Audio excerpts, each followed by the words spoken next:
Good morning, Boston.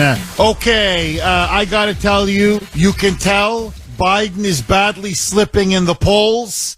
You can see now Democrats are looking at the national poll numbers, and they are getting pathetically desperate because whenever they start to slip in the polls, they always have to resort to the race card. And so Kamala Harris now goes for the throat of Florida Governor Ron DeSantis. Here is now the absolute latest. It is truly now Harris versus DeSantis, an issue now that everybody is talking about over the entire weekend. So late last week, Florida's education curriculum changed. The Florida Board, the Department of Education, or their Board of Educators, came out with a new curriculum. It is anti-critical race theory. They will not push racism in the schools. They're not going to bash America. It's not going to be a pro-Black Lives Matter love fest. They are going to teach objective, fact-based history. And in response to this new curriculum, Kamala Harris last week went down to Jacksonville, Florida. In fact, she saw a tweet in which some leftists were claiming that in the new curriculum, middle school students in Florida are going to be taught, in her words, that slavery personally benefited the slaves. That in particular, they cite one line which talks about certain skills that slaves acquired that some of them were able to later use later after slavery ended. And according to Kamala Harris, according to This is CNN, according to the haters at MSNBC, according to the New York Times, there was a vicious backlash. And they went after Ron DeSantis, saying that his curriculum is racist, it promotes slavery, if you can believe it, and says that slaves benefited from slavery and that slavery was a good thing. Listen now to Kamala Harris saying what Ron DeSantis is now pushing in middle schools in Florida is beyond revolting and sickening. It is beyond the pale. Roll cut 9, Mike. And while they do this, check it out. They push forward revisionist history. Just yesterday in the state of Florida, they decided middle school students will be taught that enslaved people benefited from slavery. They insult us in an attempt to gaslight us, and we will not stand for it. It's disgusting. I'm telling you, really, this is beyond disgusting. I'm sorry, but, you know, I really hope now, I'm praying that the American people rise up, seriously. And there's already now been a real pushback against Kamala Harris because she's lying. And this constant playing of the race card is making everybody sick. We're sick of this garbage. We just are. How many times can you keep playing race, dividing us along race, inflaming the black population, gaslighting them, manipulating them, ginning them up, whipping up a frenzy and hysteria based on lie after lie after lie after lie. And it's always to get them in a state of such anger so that they will come out to the polls and vote for the Democrats every 4 years. So every 4 years, they have to start ginning and whipping up racial fear, paranoia, hatred, and hysteria. And that's what you're seeing right now. if you actually read the sentence, all it says is that slaves under slavery, in some instances, acquired skills that would later, after slavery, benefit them. It never said slavery was good. Slavery benefited blacks. Blacks wanted to be enslaved. They're just stating an obvious fact. For example, and by the way, just so that you know this, the curriculum was written and approved by the Association of African American Scholars. That aspect of history, black history, was literally written and approved by the Association of African American Scholars, many of whom have spent their entire lives studying slavery and its effects.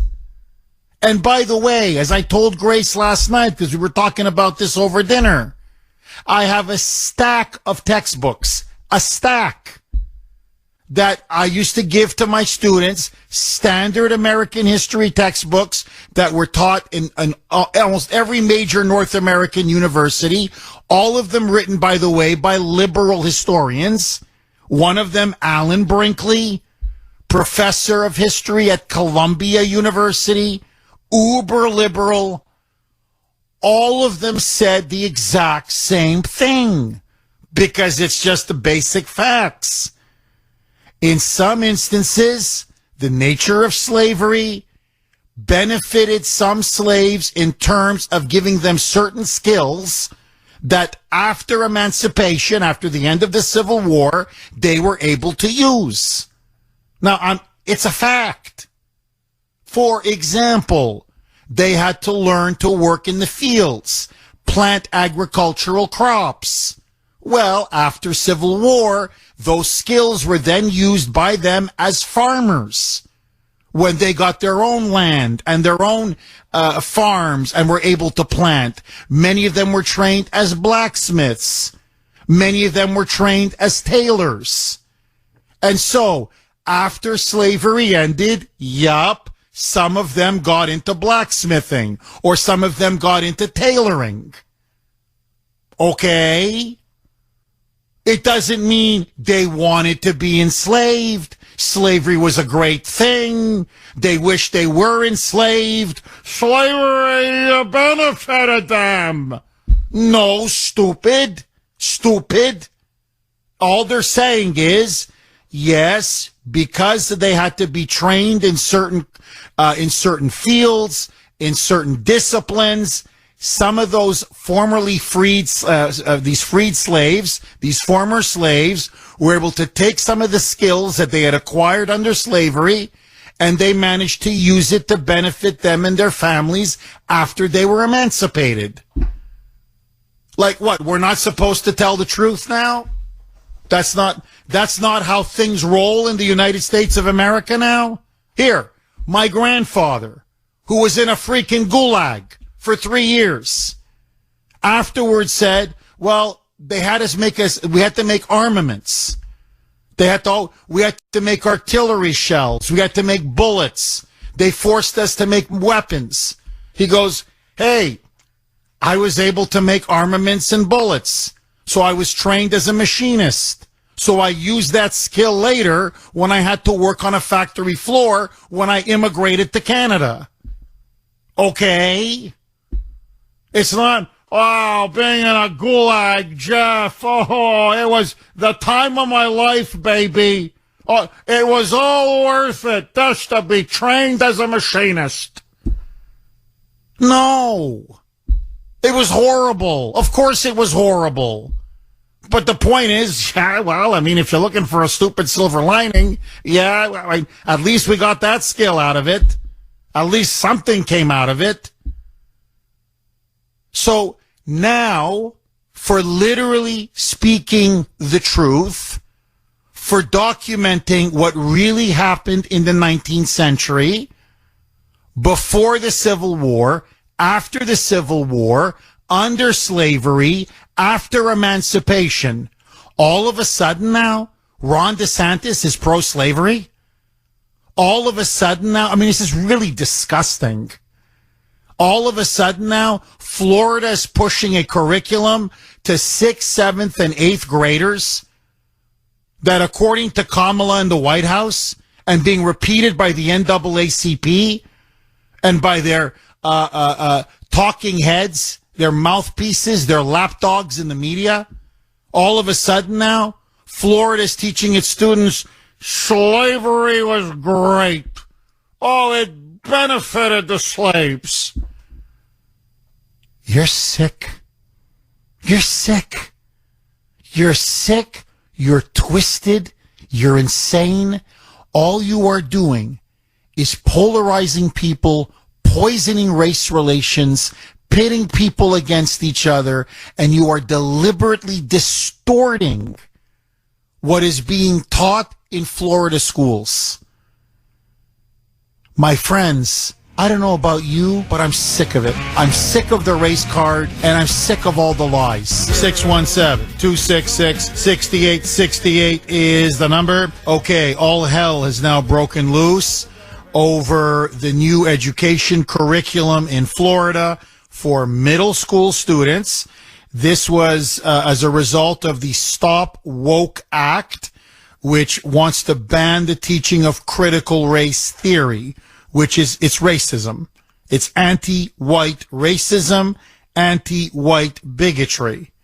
And so in one sentence, in one paragraph regarding Black history, there is a line, which, as I said, you can see in almost every textbook written in the last 50 years, because it's true, that under slavery, some African Americans, after emancipation, after the Civil War was over, used some of the skills they acquired under slavery, take planting crops, to be farmers, blacksmith, tailoring, make carpentry, that they were then able to use for their own financial benefit after slavery was eradicated. And for some reason, liberals now seized on this. Kamala Harris jumped all over it. NAACP, the entire corrupt fake news media, claiming that Ron DeSantis' school curriculum is now pushing the sick idea that slavery benefited the slaves and that the slaves under Ron DeSantis, now their students are going to be taught that they loved slavery, that slavery was good for them, that it benefited them, and that Ron DeSantis is now pushing slavery, justifying slavery, and that he is now a white supremacist, racist bigot.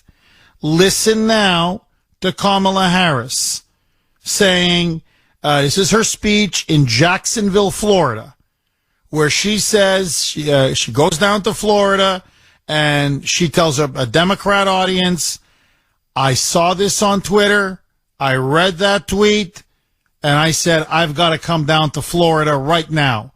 Someone needs to call DeSantis out on the carpet before these perverted racist ideas spread. Roll cut 2, Mike. You are not alone. You are not alone. You are not alone. I'll tell you, yesterday I was traveling to meet with some folks when I heard the news about what happened here. And our team and the president, is completely on board with this. We said, we got to remind the folks of Florida that you're not fighting out here by yourselves. We believe in you. We believe in the people of Florida. And so I decided to come and visit with you today. There's the cackler. I mean, they're pushing white supremacy, racism, and pro-slavery in the schools, according to her. But I'm here. It's so fun to be here. Let's party a little in Florida. You phony, you fraud, you. Now, listen to her. lay it right there. Now, this is one of the most brazen lies, one of the most despicable lies, one of the most nauseous lies you will ever hear. This is pouring gasoline on racial fires. And there's not a shred of evidence that a single word of this is true. This is playing the race card simply to inflame, to polarize, and to incite. Roll cut 5, Mike. They want to replace history with lies. Middle school students in Florida to be told that enslaved people benefited from slavery. High schoolers may be taught that victims of violence, of massacres, were also perpetrators. I said it yesterday. They insult us in an attempt to gaslight us, and we will not have it. I mean, this is beyond disgusting. It really is. Look, I think now she needs to be called out. The Democrats need to be called out. This has got to end. This has really got to end. So is this how it's going to be now? Every 2 years, every 4 years when there's elections, we're just going to stand here and lie and foment more racial hatred, more racial hysteria, more racial paranoia? So you're going to convince many of these poor people that, you know, Ron DeSantis now is a white supremacist who supports slavery? Are you sick? Really, are you sick? Listen now to Ron DeSantis saying, no, this was the Association of African American Scholars, many of whom spent their lifetime studying slavery, and all they're trying to point out is roll cut 12, Mike. I think what they're doing is I think that they're probably going to show some of the folks that eventually parlayed, being a blacksmith into doing things later in life. Yeah. I mean, every single historian worth his or her salt has made that very point. Now, no one in his right mind says, oh, so what you're saying is it was good for them, huh? Slavery was good for the slaves. No, stupid. It's just that they were able to use some of the experiences under slavery after they were emancipated. 6:32 on the great WRKO. Jeff Kuhner, Boston's Bulldozer. 617-266-6868 is the number. Okay, I want to open up the phone lines. I want to ask all of you, what do you make now of this huge conflict between Kamala Harris and much of the entire national media, the Democrat lapdog media, against Ron DeSantis? Now they're claiming he is a racist, he is pro-slavery, he's a white supremacist, and he's trying to peddle this racism to middle school students in the new Florida education curriculum. I say this is nothing more than another smear campaign and more lies to foment racial hatred, hysteria, paranoia. But that's me. And let's go right to the heart of the matter. Is teaching that some slaves in some instances developed skills, whether it be farming, carpentry, blacksmith, tailoring, that they were able to use after the Civil War when slavery ended. Is this racist?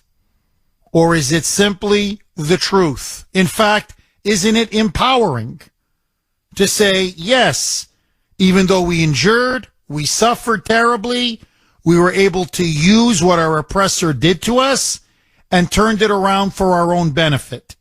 Isn't this, in fact, an empowering message? According now to Kamala and the Democrats, this is now a code for justifying and rationalizing slavery. What say you? Mel in New York. Thanks for holding, Mel, and welcome. Yes, good morning, Jeff. Thank you for taking my call. My pleasure. Yes, sir. Thank you. You know the industry that I'm in, which is horse racing. And if you look at the history of horse racing, it goes back to slavery. Those plantation owners, they didn't own just cotton fields. They owned all kinds of livestock, but they owned racehorses also, and they would race against one another. One plantation would race against each other, on the weekends or whatever, to see who had the best horse in the county. And who do you think rode those horses? Who do you think trained those horses? Now, as you said, as far as blacksmithing, it was African Americans or Americans who happened to be black that did the blacksmithing, that put the racing plates on those horses. When I say racing plates, I mean the shoes that the horses they had their feet done up, as far as shoes to have traction that they could race in. But it was black Americans that did the blacksmithing. It was the jockeys back then. They were all black. I mean, they came off of the plantation. And when racing went into a public venue, and there was gambling that could be placed upon the races at different racetracks around the country, well, the majority of the jockeys were black, and they made out pretty well. They had a good income, and they did well for themselves. Isaac Murphy, for one. Murphy, he won the Kentucky Derby several times, and he was black. But I'm here at the track now here in Saratoga, and I was talking to three young black Americans, and they praised the Trump economy because when they were able to save money through their 401ks and what other retirements, pensions that they've had. But these are just young guys. Had to be, they're still here. They work there. They're about, the mid-20s, early 30s, and they're from Queens, down in New York. They come up here because they follow their job, and when the racing meet is over with, they'll go back down to New York and work at Belmont and then Aqueduct in the wintertime. But they see through this nonsense, this Democrat nonsense. Kamala Harris, she's as translucent, and they see right through her nonsense. And now, if you look at that group of kids, guys that I spoke with, that's just typical of what people on the black Americans are thinking about this administration or this regime. They can't stand it. They're very objective. They're very what am I trying to say? They oppose it. They actually oppose it. Now that goes to show you that the Democrat Party they're losing. They're bleeding bad the base, because a lot of people who are responsible and work for a living and pay taxes, they're not putting up with it, man. I agree. Oh, no, Mel, I really agree. In fact, that was the point Grace and I were talking about yesterday over dinner. We were, making the point that on the ground, relations between, whites, blacks, people of all color, all backgrounds has been great. It's getting better and better and better. There is no problem between people on the ground who interact, ordinary people, every single day. All of this is coming from our elites. As you put it, from the Democrats, from the sleazy, corrupt politicians who want to play the race card, these race baiters, coming from Hollywood, coming from universities, coming from the education system, coming from the media. It's all coming from the top. But you're right. On the ground, most ordinary blacks, most ordinary whites, Latinos, Asians, they get along extremely well. They have serious concerns about how to just put food on the table and get by and pay their bills. And, and they don't view the world in terms of constant racial oppression. I mean, they just don't. They see each other as human beings. And that's why we've got to say enough is enough. Really, this garbage has got to stop. It's going to tear us apart. It's got to stop. As always, Mel, thank you very much for that call. I really appreciate it. 617-266-6868 is the number. Okay, many of you are texting in, emailing with a different point of view. This is from Melanie. I'm not going to say the last name to protect their confidentiality. But Melanie says, Jeff, I am a huge Trump supporter, and I can't stand Kamala. But in this case, she's 100% right. To say that anything good came out of slavery is despicable. Well, no one is saying that slavery was good. What they're just saying is that they were able to pick up some skills that some of them were able to use later in life. It's just a statement of fact.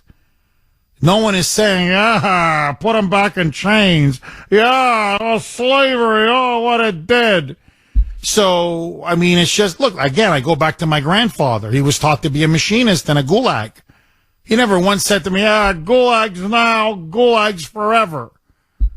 It was horrible. It was horrendous. He was lucky to survive. But he said, if there's a silver lining in any of this, I did actually learn some skills as a machinist, which I ended up using to work in a factory and feed my family. I mean, it's a fact. Good, bad, whatever. That's just, it is what it is.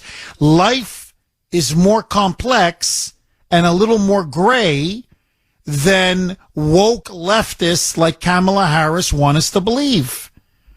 617-266-6868. And let's be honest, as I said, this has been taught in American history textbooks by every major writer, author, all of them liberal, for at least 50 to 60 years. This was written and verified by the Association of African American Scholars who specialize in slavery. Nobody had a problem with this until Ron DeSantis decided to run for president. Then all of a sudden, the Moonbats take one sentence, one phrase, personally benefited from slavery, and like with RFK Jr., twisted it, contorted it, manipulated it into meaning something what it clearly doesn't mean. Listen now to Kamala Harris. In fact, I'm going to play it on the other side of the break, saying that now what Florida is teaching to middle school students is that dehumanization is good. That some people welcomed and benefited from dehumanization.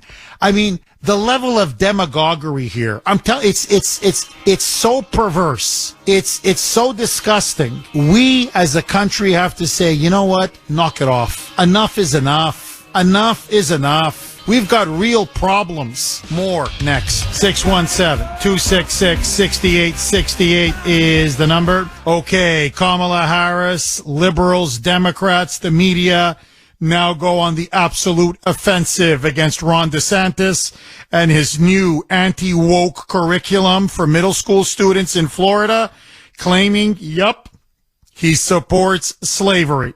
Or in particular, that he's now pushing a curriculum that teaches children to support slavery. I'm not making this up. A firestorm, a public firestorm has now been ignited over the curriculum that was released last week, the new curriculum. Kamala Harris flew straight to Jacksonville, Florida, and she is playing the race card big time. Listen now to Kamala lecturing DeSantis, the people of Florida, and the people of America what slavery really was, and how dare we say that they learned any skills while they were slaves. Roll cut 5B, Mike. Some of the worst examples of depriving people of humanity in our world. It involves subjecting to people the requirement that they would think of themselves and be thought of as less than human.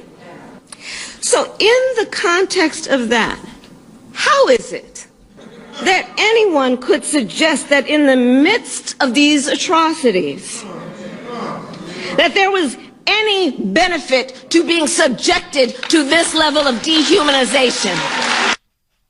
It's incredible. I mean, the demagoguery here is, it's beyond disgusting. It really is.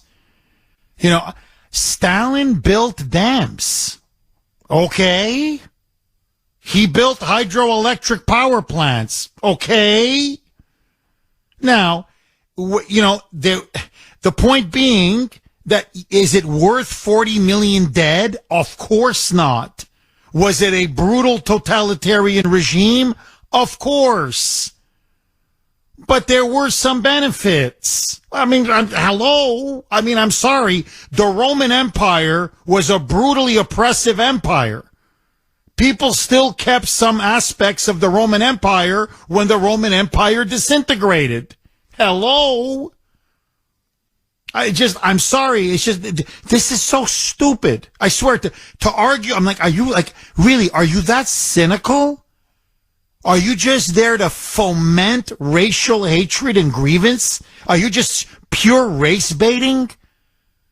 Or are you that stupid that you can't, these are African American scholars. These are scholars of slavery. They've actually, read books on the topic, read slave memoirs, especially those that were emancipated. And, they read Frederick Douglass, who talked about what some of the skills that slaves acquired and were able to use later as free men and women. Like, hello? No? Would it kill you to read a book instead of getting stoned all the time? And, I'm sorry, but who the hell is she to lecture us about slavery? This is the woman who, according to her own father, says her family, her ancestors were the biggest slave traders and the biggest slave owners in Jamaica. So what are we talking about here, man? If you're angry at the way slave owners mistreated and brutalized slaves, look at yourself, look at your family, look at your family's history. You're going to lecture us? You? I mean, this is unbelievable. Seriously. So now truth is verboten. Reality is verboten. Real, true history is verboten. It's forbidden. All in the name of political correctness and wokeness. So is it now we're just going to play victim, victim, victim, victim, victim? That's all it is now? Constant victimology? It's never going to end?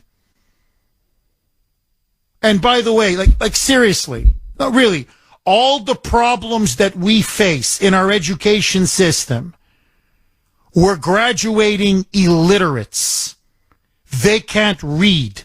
They can't do basic math. They can't write. Violence in our schools, drugs in our schools, gangs in our schools.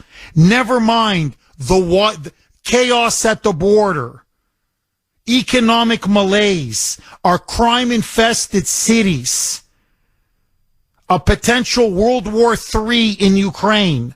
All of this under the Biden regime. I could go on. I'm just scratching the surface. And you got to go down to Florida and go on about 3 words in one sentence, in one paragraph. And from this, you're whipping people up primarily in the African American community into thinking, they want us back in chains. You imbecile. You race-baiting imbecile. 617-266-6868 is the number.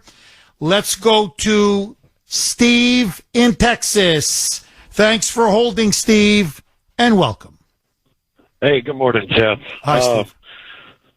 So if I would have known a long time ago that this is all it would have taken to get her off her fat bottom, I would have took one for the team and went to the correct spot at the southern border and made a racist comment. Maybe she would have come down then.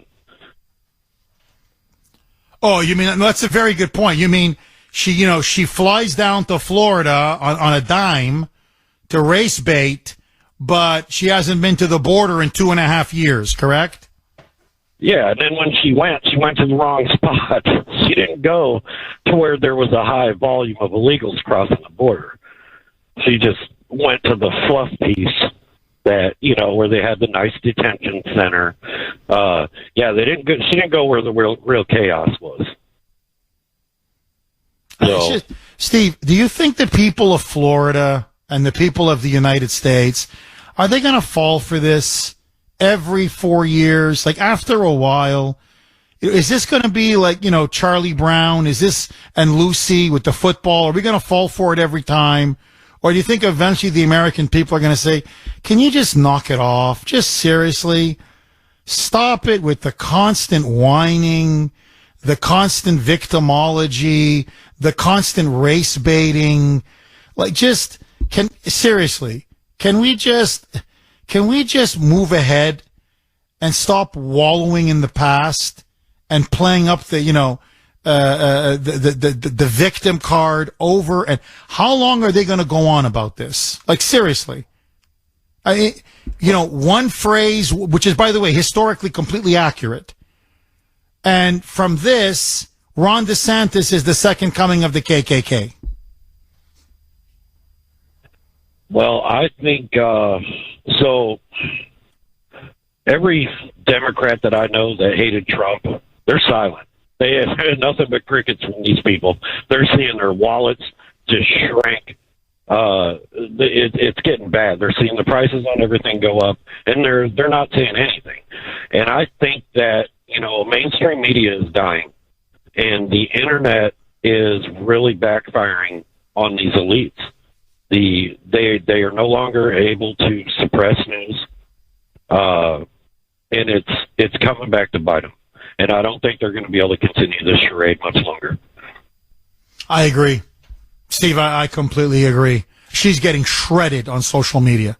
I mean, absolutely eviscerated on social media, and and I'm surprised because there are some who are really well read in 19th century history, Southern history, antebellum history, 19th century history, as I said, and they're citing scholar after scholar, book after book after book, many of them black scholars, some white scholars, and literally they're citing chapter and verse, where they make the exact same point that this curriculum is making. Out of that horror and tragedy, some did acquire some skills, and they definitely did use them later on. It's Mel himself, a black man from Saratoga, called in and said, in the horse racing business, I'm telling you, they were taught to race horses, to breed and race horses, be blacksmiths, and then after they were emancipated, yes, they were involved in horse racing and blacksmithing, and some of them prospered and did well. Okay. No one's downplaying the horror of slavery, but, just some people were able to turn what was horrible into something that empowered them. Now, frankly, I don't know one historian worth his or her salt that hasn't made this very comment. It's like saying the sky is blue. But from this, again, it's like RFK Jr. You're like, what? Suddenly now, Florida's curriculum is saying slavery benefited the slaves?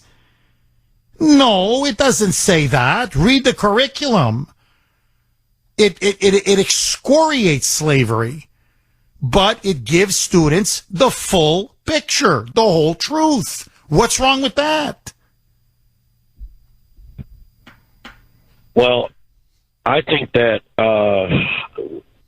can you imagine what this country would be like if we could do away with the divisiveness to incentivize every race to do better? Not just blacks, not just whites, Asians, whatever. Can you imagine the panic with the elites if everybody came together? Bingo. Because then they don't have control. It's divide and conquer. Speaking of the Roman Empire, divide and conquer. That's why Rome was able to last 1,000 years. That's what the elites try to do. Divide and conquer. Steve, thank you very much for that call. It's all about power and control. 617-266-6868. Here, look, again, every major Hitler biographer will tell you this. Okay, no, they're going to drive me off the air for this. I'm serious. Hitler built Autobahns. He did.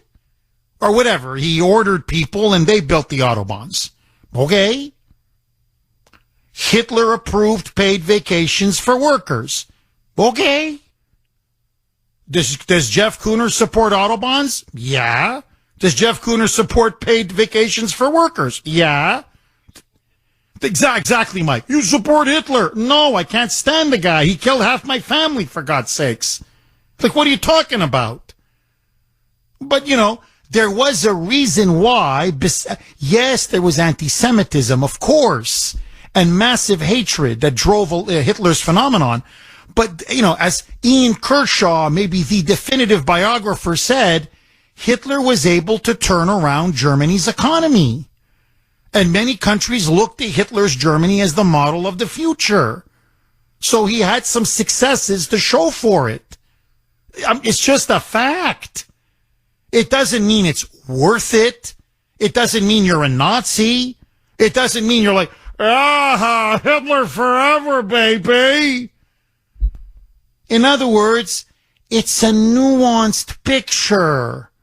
It's reality. It's a full picture. It's not a caricature. You're not talking to the mind of a 7-year-old. Like, hello. So, you know, that's the Florida curriculum.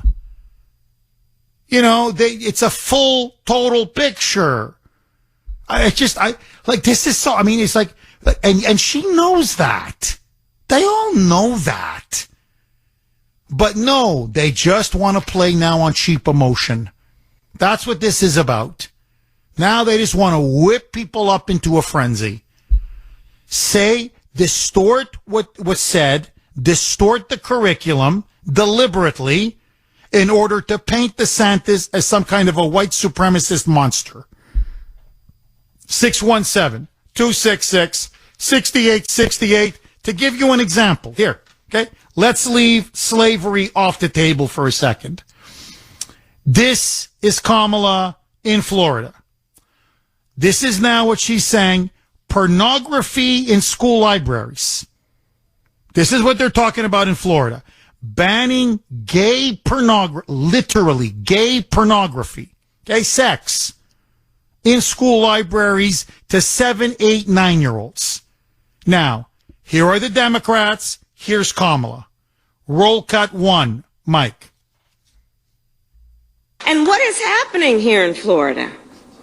Extremists, so-called leaders, for months have dared to ban books. Book bans in this year of our Lord 2023. Extremists here in Florida pass a law, don't say gay, trying to instill fear in our teachers that they should not live their full life and love who they love. I mean, the despicable demagoguery, the brazen lying, the shameless lying, the toxic lying is don't say gay. No, they don't want gay porn in school libraries, and they don't want to teach sex, gay sex, straight sex, any kind of sex to third graders. I swear to you. So, no sex in the curriculum before grade 3. Why? Because the kids are too young. And from this, I'm sure they're going to tell you who to love. They're going to tell you who you can't love. They're going to take your gay lover away from you. Here, listen to this. Listen to this. A blatant lie. Shameless, blatant lie. Roll cut 1A, Mike. These are the same extremist leaders, so-called leaders, who make teachers fear losing their job for having a photograph of their spouse on their desk. Seriously, I mean, how does this woman still have a job? as vice president of the United States. Name me one gay person or gay teacher in Florida. Gay, lesbian, bi, I don't care, whatever. Okay? A to Z. The whole rainbow. Name me one that's lost their job or fears losing their job because they have a picture of their gay, lesbian lover or spouse on their desk. One. Just name me one. It's bull crap. That's what it is. It's BS. You know what I really want to say? Pure, unadulterated bull crap. So we go from gay pornography to second and third graders, porn in school libraries, where they give you graphic details of explicit sexual acts, by the way, usually dealing adults on minors. Okay, it's pedophilia, man. And we go from that to, they want to take away your right to marry. They want to take away your gay spouse, your lesbian spouse. Oh my God, they're afraid to put a picture on the desk. Ay, ay, ay. Ay, ay, ay. Again, she's so stupid. Honestly, she may believe this. That's the thing. I don't know if she's lying, she's cynical, or she's that stupid. And I'm telling you, I got to give the Dems their due. I got to give them their due.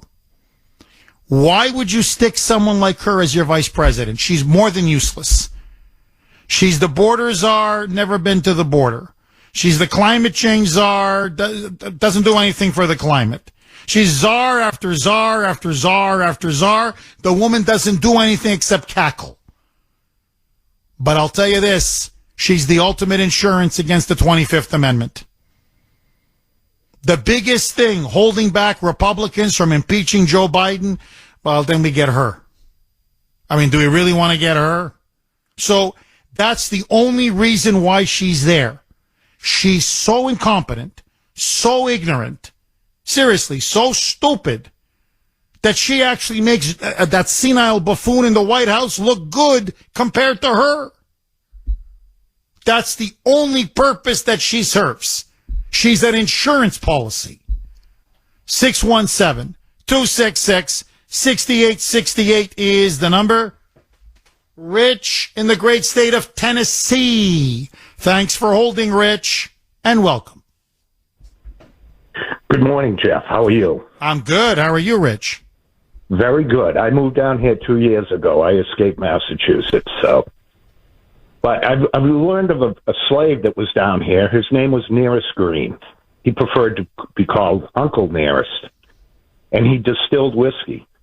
And he took a 13-year-old boy under his wing and taught him the trade. That 13-year-old was Jack Daniels. And as soon as he became a free slave, Jack made him the master distiller at Jack Daniels Whiskey. And there's been a Green member in the Daniels Corporation ever since. And then they went on, and they got a benefactor, and they've opened up their own distillery right here in Shelbyville. And it's a beautiful facility, and they make some very good whiskey. That's an incredible story. I mean, this is game, set, match. This phone call just destroyed Kamala. In other words, here was a former slave who learned how to make whiskey, when became a free slave, helped make some of the best whiskey in the United States and in the world. And by the way, that's the point historians have been making for the last, that I'm aware of, 50 years. In textbook, dozens of textbooks, hundreds of history books. And that's what the Association of African American Scholars, who wrote the curriculum, that's why they included that. Because what you just described, I bet they could come on this show and give you thousands of examples of what you just cited. And they're like, well, no, that's just the reality. I mean, of course, who wants slavery? It was disgusting. But some people did learn skills, and it benefited them later in life, after they were freed. Rich, best audience in the business. Thank you very, very much for that call. 617-266-6868 is the number. Okay, so as you just heard, Jack Daniel's whiskey is a product of a freed slave who learned how to make whiskey while that person was a slave. That's the point. That's what they're trying to teach him. And by the way, they teach how horrible it is, how brutal it was, how oppressive it was, why it started here, who was in the slave trade. They don't hold back anything in the Florida curriculum.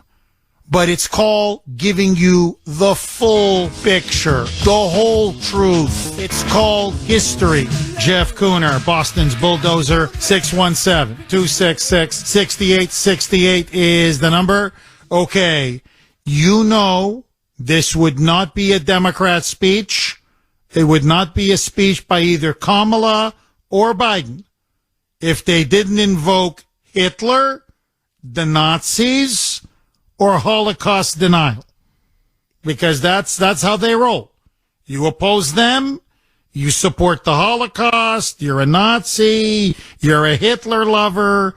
So here is Kamala in Jacksonville, Florida, saying, if you dare teach that some of the slaves learned certain skills, like blacksmithing or tailoring or carpentry, or farming, that they were able to use later in life, yep, it's like teaching the Holocaust never happened. Roll cut 6B. Mike. This is not the first time that there are powerful forces that have attempted to distort history for the sake of political ends. Think about in the past how we have seen attempts to minimize and even deny the Holocaust. Think about those who tried to rewrite the history of the Japanese internment camps, erase our nation's dark and sordid history and how we have treated the native people, and in particular through educational systems. Those who have tried, and there are states where they have, to ban teaching Latino and Hispanic history. This is not the first time.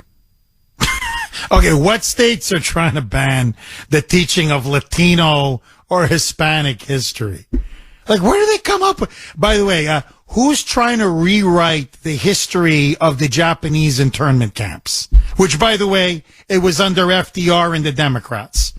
Just like slavery was under the Democrats, as was segregation, as was Jim Crow, as was the KKK.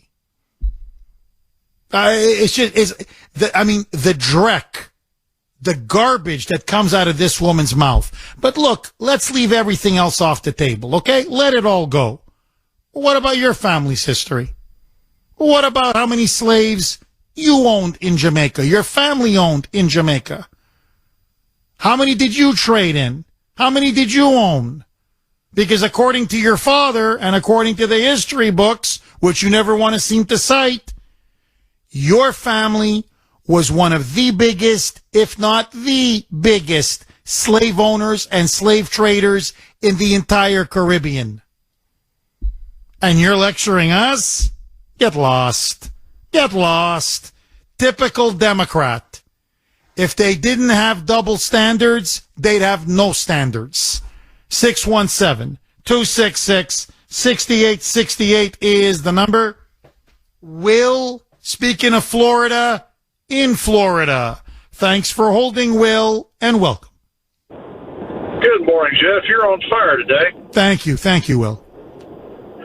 Now, before I get started, full disclosure, I am not a DeSantis supporter. I think he's done good work as governor, but I think running for president was a wrong move, and I won't be voting for it. Having said that, though, Kamala Harris had to come down. She had to give that speech because Florida has been successful, and the credit where credit's due under Ron DeSantis, of pushing the deviancy pendulum back to the center. And if people start learning about all sides of history, if people stop preferring truth over facts, to quote Joe Biden, then what do we need the Democrats for? Oh, that's an excellent point. Well, that's a really, really good point. And notice they don't like the fact that now it's being taught that the Democrats supported slavery. They were the party of slavery. They don't like that's being taught now. Or that they created the Ku Klux Klan. Or that they were the ones who passed every single Jim Crow law and were the biggest supporters of segregation. That it was the Republicans who opposed slavery, who supported civil rights, who opposed the KKK, who opposed segregation. Notice, Will, when you start telling the other side of the story, suddenly they don't like it anymore, Will. Just start bringing facts into this. We're going nowhere. Will, what's your sense, the lay of the land in Florida? Is this attack by the media and the Democrats on Florida's new education curriculum, is it going to work? No, down here, at least in the Panhandle, we view it with a great big yawn. Okay, hustlers got to hustle, and that's what they're doing. And we're just going to drive on. Amen. Amen. Will, thank you very, very much for that call. 617-266-6868 is the number. Mike, how much time left? Okay, quick reset, and then I want to continue to take all of these calls. What do you make of Kamala Harris now in a blistering attack on Ron DeSantis? The media is backing her, or the liberal fake news media, saying that DeSantis is pushing white supremacy. He is pushing racism. He, in fact, is pushing slavery, or the support or defense of slavery to middle school students in this new curriculum that has now been implemented and passed in Florida. Is it wrong to say that some slaves gained some skills, whether it be blacksmith, farming, making whiskey, whatever it may be, that they were able to later use and benefit from when they were freed and emancipated? She says it is unacceptable. I say it's the truth. 617-266-6868 is the number. Okay, liberals now go for DeSantis' throat, claiming that his new education curriculum advocates, I swear to you, for slavery, racism, white supremacy, and claims that slaves benefited from slavery, that it was a good thing. Why? Because in one sentence in the curriculum, it says that some slaves got some skills that they were able to use after they were emancipated in 1865. And there you go. There you go. Listen now, even CNN's own legal analyst said Kamala Harris is making up an issue. She's literally making claims up out of thin air. The curriculum doesn't say what she's saying. She's literally fomenting a so-called scandal over nothing. She's putting words in DeSantis' mouth. Roll cut 10, Mike.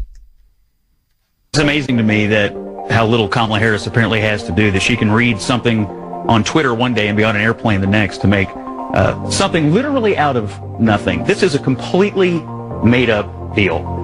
I looked at the standards. I even looked at an analysis of the standards and every instance where the word slavery or slave was used. I even read the statement of the African-American scholars that wrote the standards, not Ron DeSantis, but the scholars. Everybody involved in this says this is completely a fabricated issue. And yet, look how quickly Kamala Harris jumped on it. So the fact that this is her best moment, a fabricated matter, is pretty ridiculous in my opinion. Well, there you go. There you go, huh? 617-266-6868 is the number. CJ in Boston. Thanks for holding, CJ, and welcome. And thanks for taking the call, Jeff. My pleasure. It appears you were the only person in the news media throughout this country that stepped forward to bring up the $64,000 question on Kamala Harris's family and their association with slavery in Jamaica. This should be the number one topic in America. She needs to be asked that question. This week, the NAACP is going to be in Boston. I believe Kamala is going to be there. You remember the NAACP when Chief Justice Clarence Thomas made the statement basically stating that black Americans should stop complaining about the color of their skin and pull themselves up by their bootstraps. He was excoriated for that statement. And it's one thing the Democrats hate more than anything that is white is a black conservative. And just let me say, when that NAACP convention starts this week, that's the first question on the agenda that should be answered by the NAACP is how do you have a vice president of the United States of America whose family was involved in slave trading and slave owning, trying to defend the policies of this administration. Perhaps the question should be that why is it that 11% of Chicago black students can't read at grade level? Why is it that over 70% of black children come from a one-parent family? Why is it that at 13% of the population of this country, the majority of incarcerated people, vast majority of people of color, those are the questions that should be asked. Are they victims? Yes, they're victims. They're not victims of the white man. They're victims of the Democratic Party who will keep them in shackles as long as they possibly can to keep their votes. The mainstream media will not answer this question, those questions. They need to be called out. You know, they've gone after people such as country singer Jason Aldean for Try That in a Small Town. Great man who brought the truth to the forefront. They tried to bury the movie on trafficking, Sound of Freedom, with a movie about a Barbie movie. It's all about suppression. And there was a great man who once said that only the truth will set you free. That was Jesus. Abraham Lincoln did not free black Americans. Once he freed them, they were imprisoned by the Democratic Party. And until black America and people of color realize that they are being played and used by the Democratic Party, this will continue. But in the end, what will happen in the end to our country? You have people like Garrett Newsom that will say, hey, we'll throw you $4 or $5 million. Is that all the color of your skin is worth? The blacks that I know, whether they be Jamaicans or Haitians or African Americans, people that I know don't look at their color. They look at the pride of being an American, getting up, going to work every day, and contributing to their communities, their churches, in this country. So, to the mainstream media throughout the country, please ask Kamala Harris that question. What is the association with her family and with slave owning business? That is the topic of the day. That has been the topic since Kamala Harris was voted in as Vice President of the United States. How does a woman who has such a history, her family have such a history, become Vice President of the United States? Oh, I dropped the mic. I mean, you hit the nail on the head. No, you really did, CJ, because it exposes her as a Class A hypocrite. That's the point. I mean, look, CJ, I mean, I'm agreeing with you. Please don't get me wrong. Not 100, 1,000%. But, you know, I believe that the sins of the father are not the sins of the son. Never mind the sins of the great, great, great, great, great grandfather. But it's, you know, so, you know, I'm not responsible or you're not responsible for what someone, you know, your ancestor may have done 200-300 years ago. But the fact that she plays the race card relentlessly and is such a hypocrite who's so self-righteous and does her holier-than-thou routine and goes on about the need for reparations and about systemic racism and how evil white Americans are and keeps mentioning slavery nonstop, Well, I'm sorry. Look at your own history. Look at your own ancestors. And you're completely right, CJ. That is the $64,000 question. And nobody in the media has the guts or the integrity to ask her. Your family were the most notorious, prominent, well-known slaveholders and slave traders, not just in Jamaica, in the entire Caribbean. You guys were the stuff of legends. Yet you're lecturing us? And how the hell were you put on the ticket with Joe Biden? And CJ, my conclusion is she was an insurance policy. She was the ultimate insurance policy against that buffoon Biden. And it's worked. Every time you mention impeachment, let's be honest, when I say impeach, what does everybody think automatically? Yeah, but Jeff, if we succeed, we get Kamala. Or, 25th Amendment, invoke it. Yeah, but Jeff, but then we're settled with Kamala. That's why they put her on the ticket. CJ, thank you so much for that call. 617-266-6868 is the number. Caroline on the North Shore. Thanks for holding, Caroline, and welcome. God bless you and all your staff, actually. Thank you. You're all amazing. Thank you, Caroline. No problem. I had a something to remind Kamala of, and then I also had a challenge for her. So first, my reminder is that Kamala, we live in the United States of America. So, we're not born serfs, live serfs, and die as serfs. We're not like Great Britain, with the class system. If you're born into the lower class, you pretty much die in the lower class. We can rise above the circumstances of our birth or childhood. So that's that.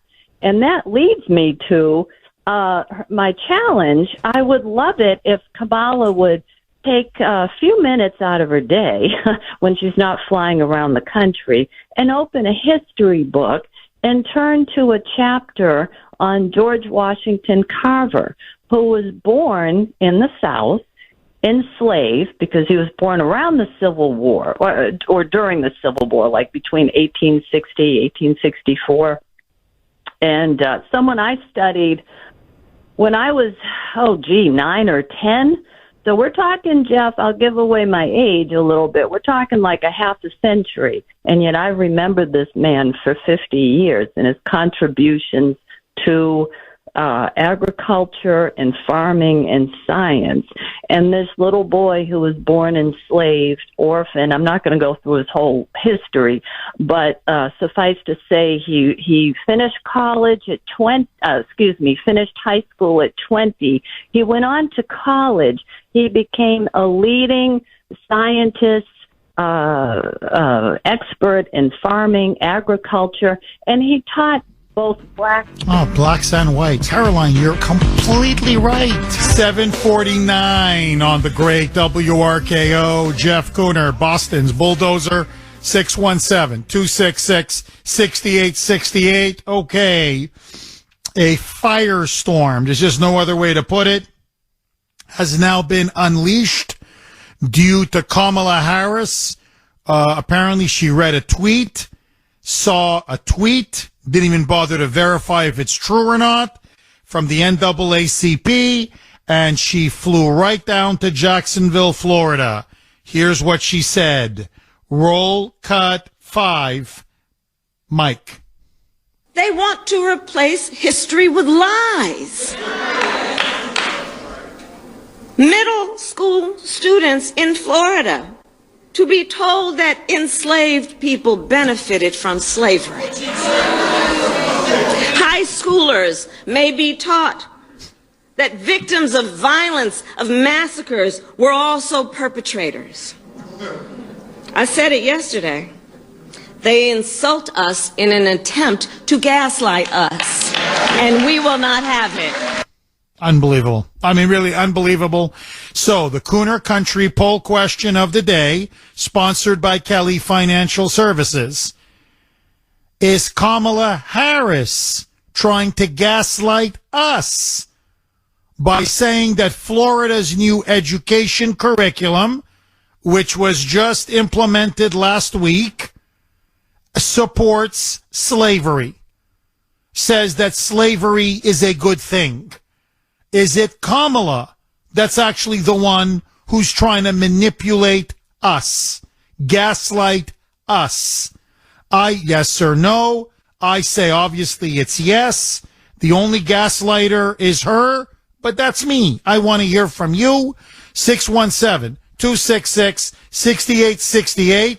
You can vote in our poll question, as I say, sponsored by Kelly Financial Services on WRKO.com/Kuhner, WRKO.com/Kuhner, Kuhner.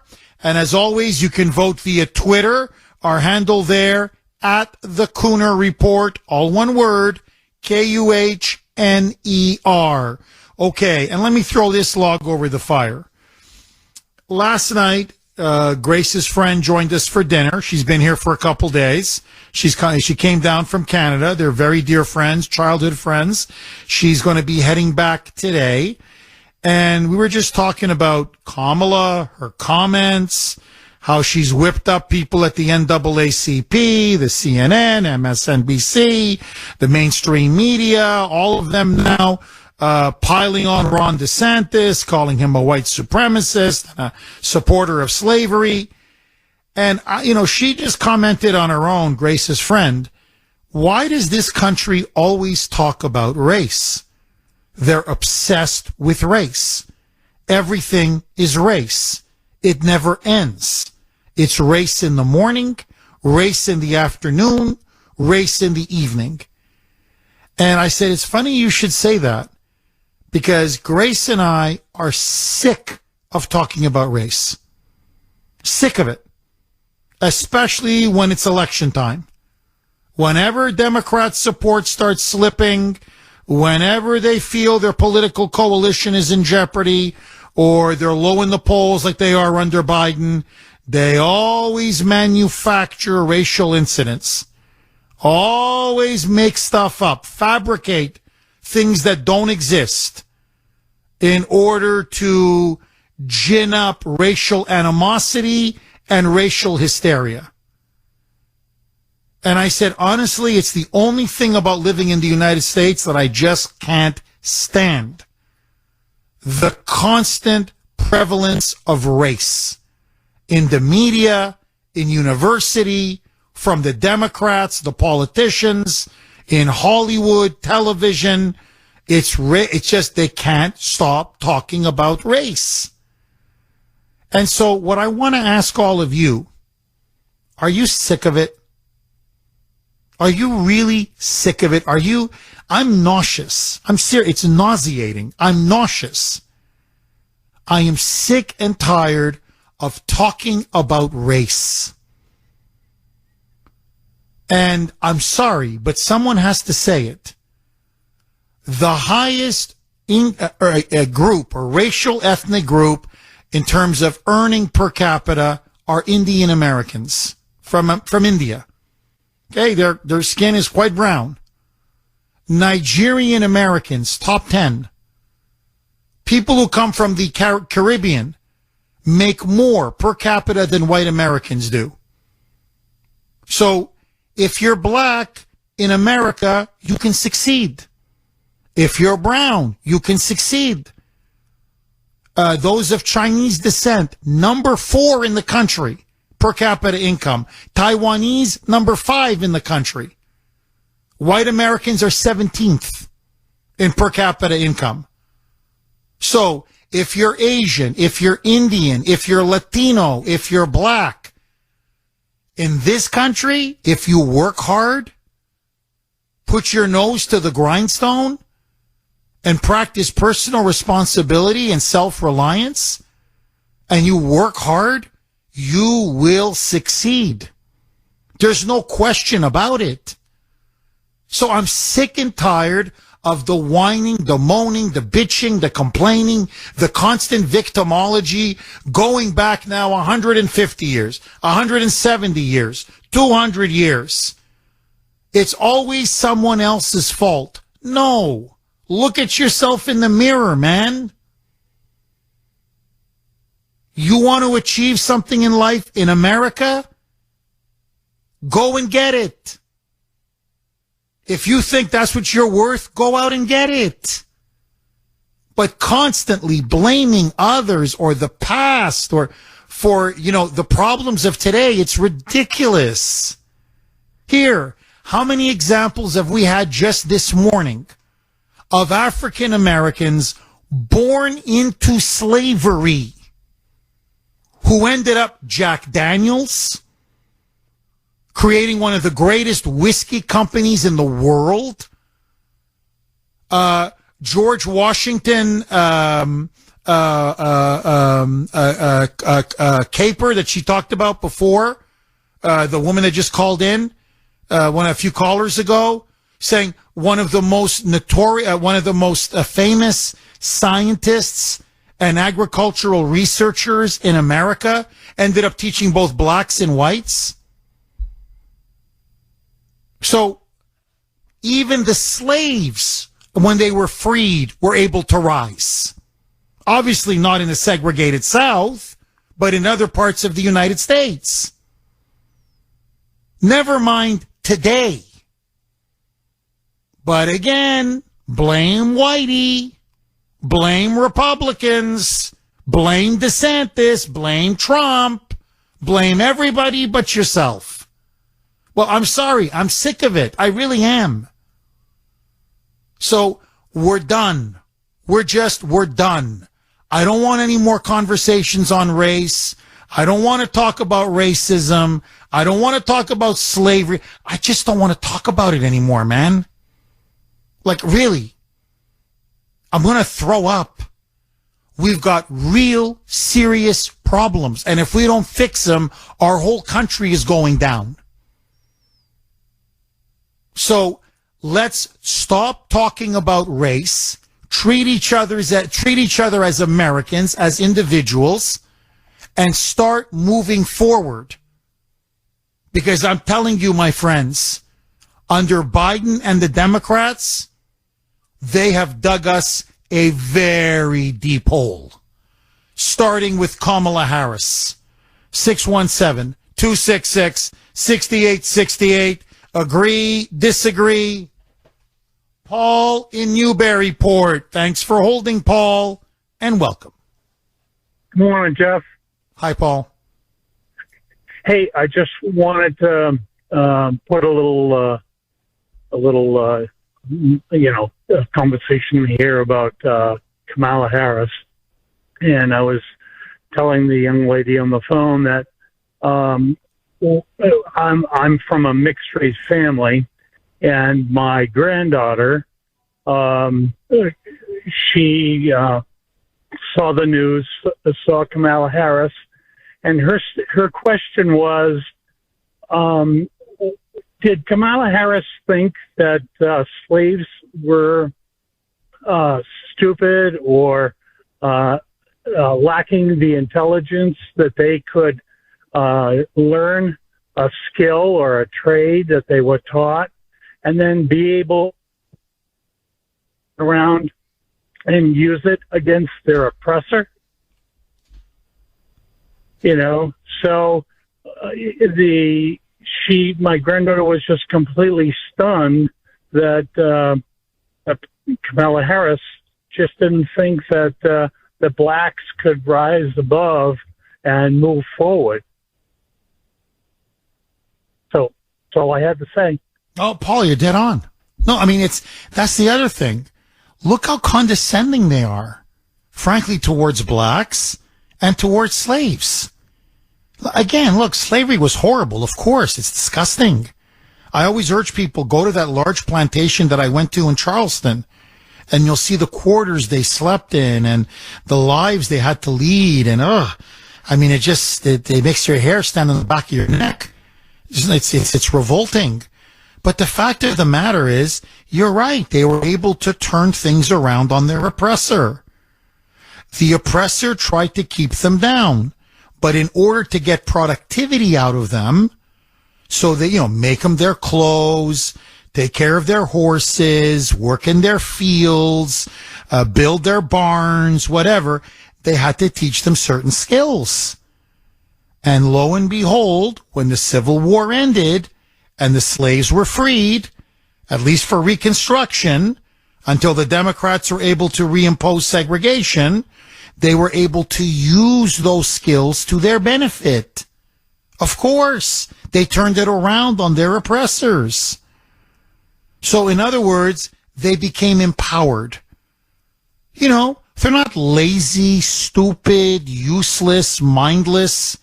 They have minds of their own, talents of their own, skills of their own, and they use them. Now, to deny that is to deny the black experience. It's to deny reality. And so, really, if you want to think of it, the picture that they're painting, Paul, is the most condescending, frankly, racist picture you can paint, which is they're just sitting around waiting for a welfare check. Like, they're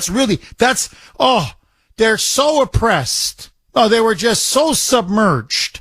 They were just so beaten down that unless the Democratic Party is there to give them a welfare check right in their hand and give them a house and public housing and food, and they can't take care of themselves. They're like little children, puerile, helpless little children, unless the government is there to take care of them. And the reality is that's not true. Paul, your granddaughter is completely right. I mean, am I wrong? No, you're absolutely correct. She sees the big picture. She lives in a world where she lives as a brown-skinned black, and she lives with a majority of a Caucasian family, and she operates in both of those worlds, and she sees the positive and the negatives on both sides of the story. And she's a very critical thinker. And I think that's something that they don't teach in school, nowadays. They just indoctrinate. Bingo. Well, that critical thinking is now out the window. They don't teach that anymore, and it's on purpose. You're right. It's to brainwash and to indoctrinate. Paul, thank you very, very much for that call. But look, in the end, and, I don't want to minimize, whatever, the black experience in America. I don't want to minimize it. But, we all live in the United States of America. Like, I'm just sorry. That's the country that we live in. That's the air that we breathe. That's the culture that we live in.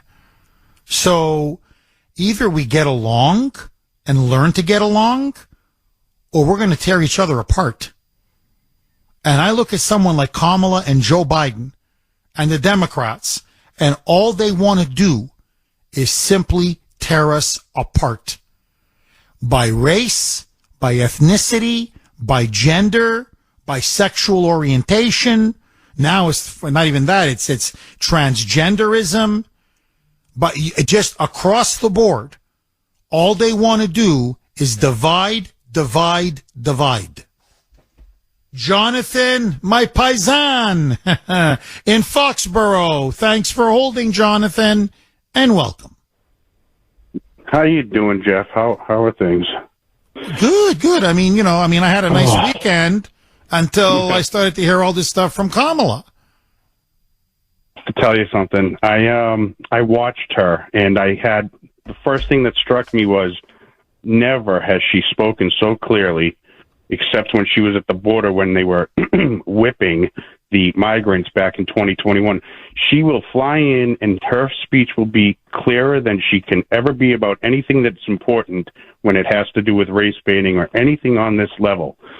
And it kills me because none of it's true, yet she's speaking more clearly than she ever could. Now, the other thing about this is I have to tag on to what's been being said about reactions regarding that Jason Aldean song. what a fantastic song. And I saw a great video with people who are black men reacting to it, all different ages of guys, you know, YouTubers that were saying, this is crazy. I had to check out the song. So when I did, I can't believe how falsely it's been sold to us. It's not racist at all. In other words, we're winning. People are waking up, and their audience is growing smaller and smaller for who they are targeting. I mean, for who is listening to what they're trying to target. It's just ridiculous, and more people are waking up. So I think we're winning. But I still can't get over how Kamala, this is the only time she can be clear. You ask her to speak about something important, forget about it. Well, Jonathan, that's why they want to censor us. I mean, you go to bring the whole thing full circle. That's why they want to censor us on Twitter, on Facebook, on Instagram, on Google, on social media. Because you're right. When people start to fact check on their own, and you mentioned the Jason Aldean song, and they go, what? It promotes lynching? Really? Well, I got to listen to this song. And then they watch the video and they listen to the song and they're like, what are they talking about? It's the exact opposite.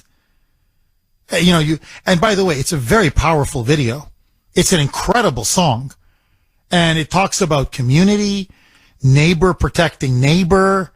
We're not going to tolerate violence. We're not going to tolerate violent crime. We're not going to tolerate Black Lives Matter riots that we saw break out in 2020. One of the reasons why country music television, to their eternal shame, not that I watch CMT, my wife does, we're boycotting. We're boycotting. They're going to be now the new Bud Light. They took that music video down. And the thing is, the song was out for a couple of months. The song was out for 2 months. And nobody minded at CMT until they made a video. And the reason why the woke liberals at CMT can't stand a video is because it shows images of what liberals now don't want us to see, because now they're embarrassed. Now they're ashamed. Which is the Black Lives Matter rampage riots that took place in the summer of 2020.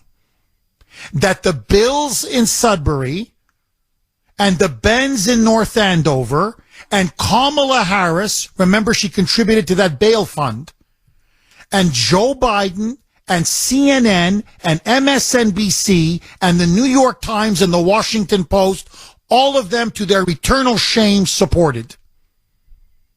So when he shows videos of that summer of Minneapolis burning to the ground, Portland, Seattle, Kenosha, stores looted, buildings burned, police officers beaten and assaulted, civilians, some of them maimed, blinded, shot, killed, spitting in the faces of police officers, and he turns around and says, try that in a small town. We're not going to let you burn our city or our town to the ground. We wouldn't treat the police like this. We don't treat our neighbors like this. So that's why they want to suppress those images, because it exposes who and what the Democrats, who and what Black Lives Matter are. And that's the great sin of that song. And now apparently it's number 1 on iTunes. It's skyrocketed up the charts. The more they try to censor it, the better and stronger it's getting.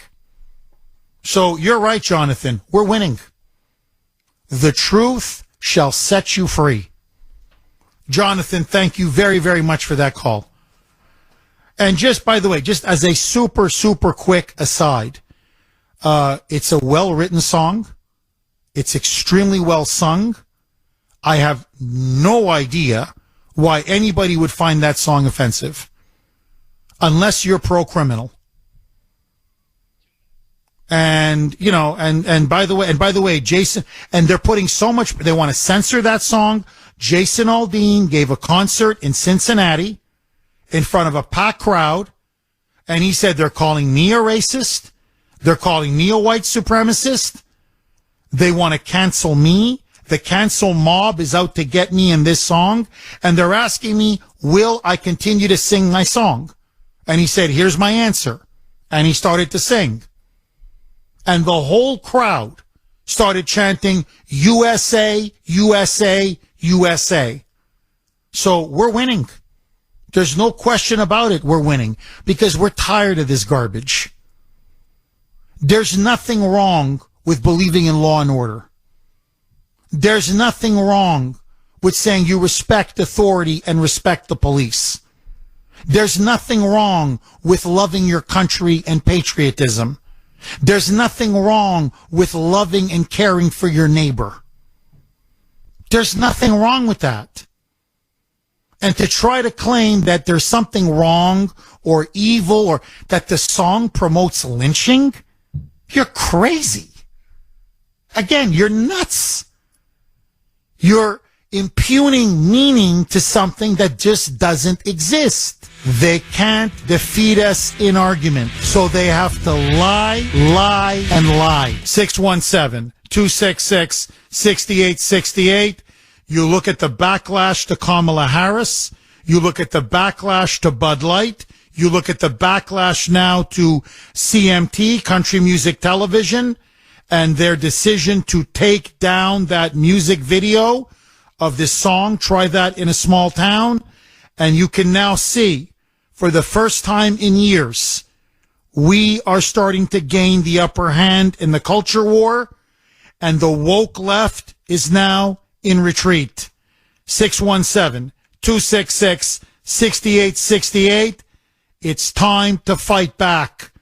And as we start to fight back, liberals, the bullies that they are, you punch them once in the mouth and they run home to mama.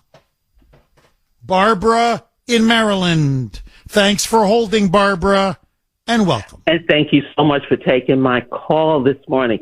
I was livid about this. You know, I love that I love Jason Aldean. That's not the only song he's got. And not only that, but he's also very, very good eye candy. But I heard this song weeks ago, and I loved it. I didn't even know that there was controversy building up about this until actually just this weekend, all this stuff going on about it. And it is absolutely ridiculous. It is ridiculous because it's a really good song, a very good song, and I love it. But this is not new.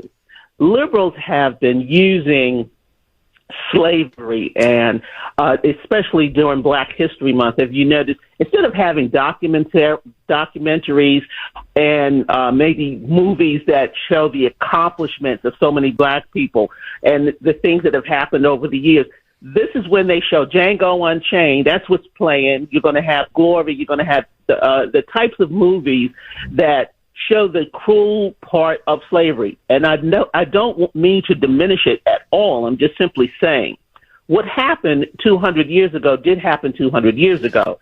But so much more has been accomplished since then that is just completely overlooked during not just Black History Month, because I don't even think there should be a Black History Month anyway. I think history is history, and it's all one. I mean, we're a young country when you consider other civilizations, other countries that have been around for God knows how long.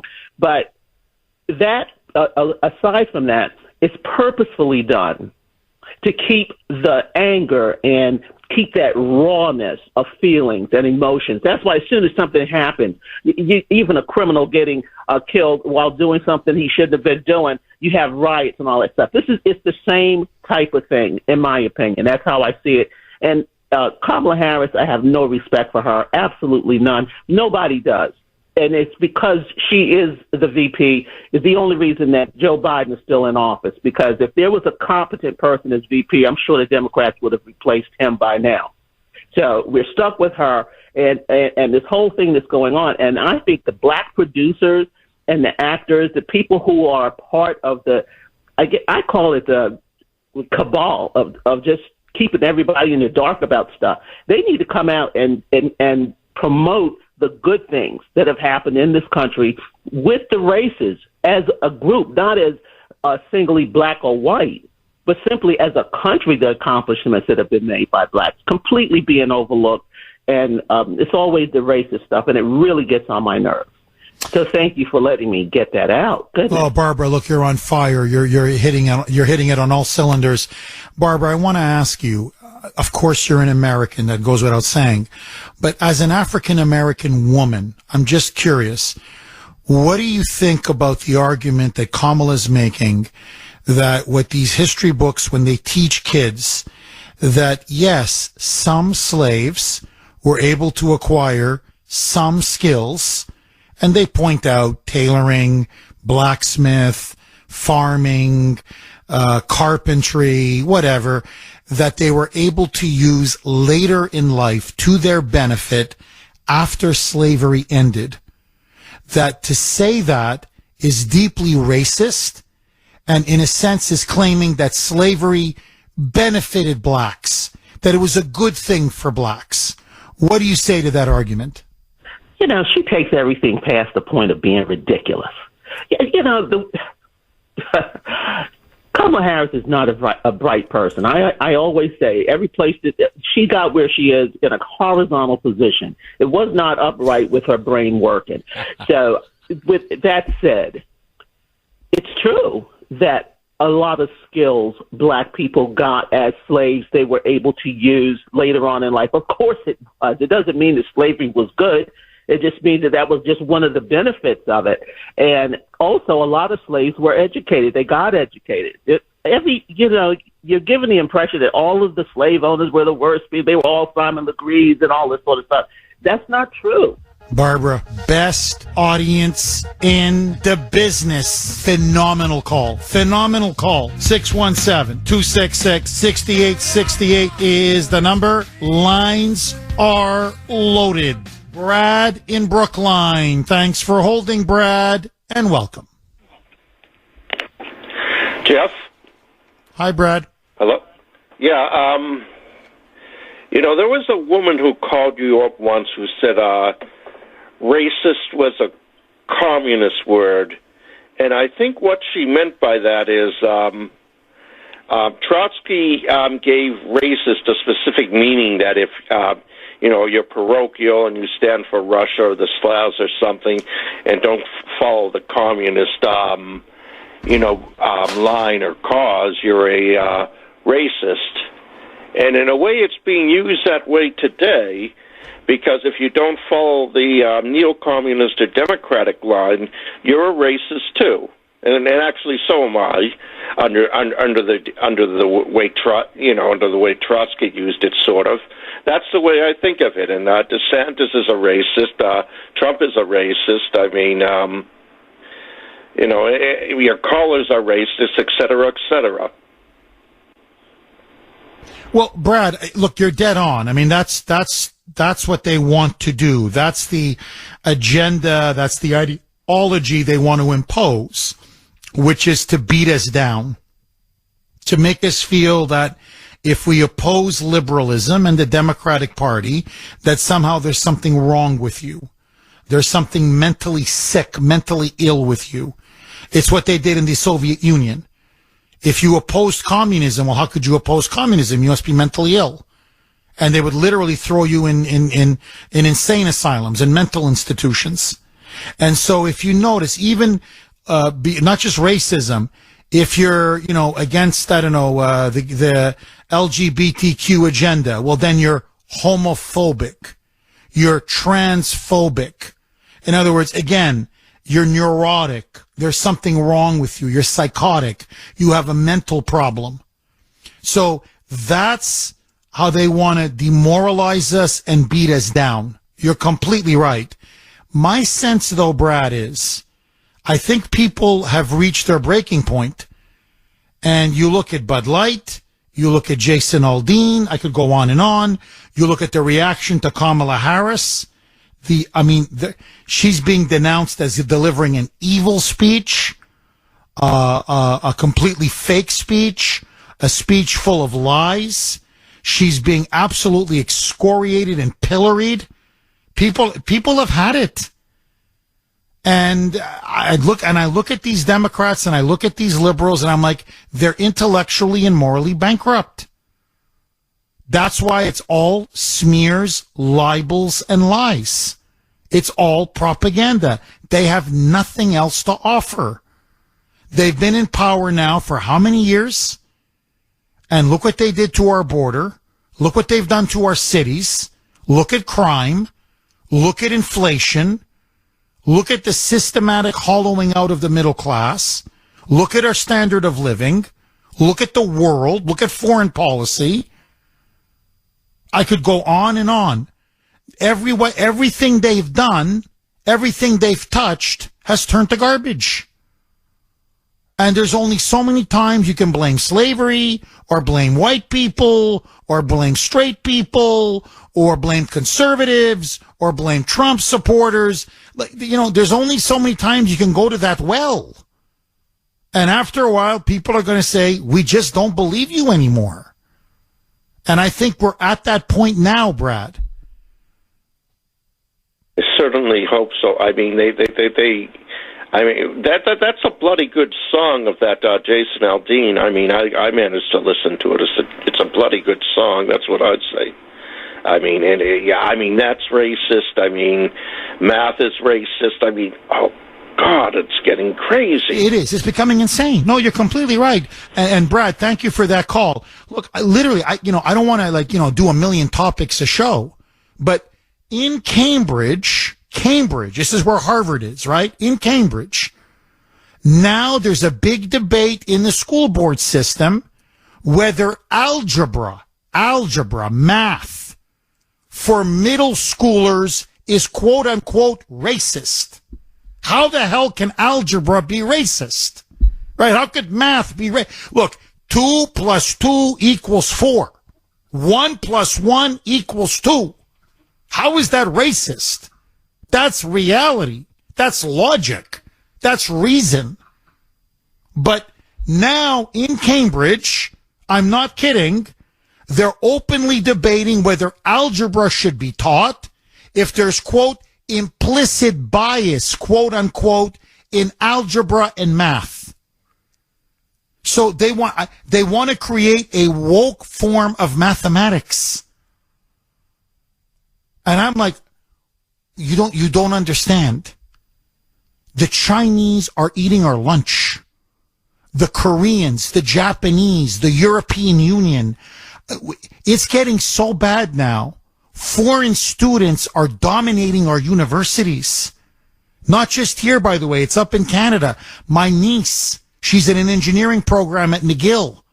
She says, Uncle Jeff, 90% of the student body in engineering are from foreign countries, usually China.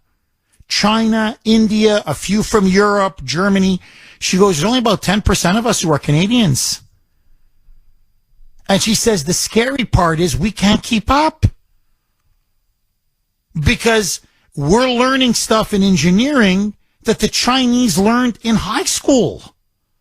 Because the level of math and algebra and science that they're teaching their kids is eons ahead of our kids. And what are our crazy left-wing educators obsessed about? A boy can be a girl. A girl can be a boy. Oh, really? What's a female? What's a male? And now, is mathematics racist? Is algebra racist? Now, you do another 10 years of this, we're finished. I'm telling you, we're finished. We're finished. And, one of these education experts said, what's happening now is that when you send your child to university, they become stupid. He goes, I don't mean ignorant.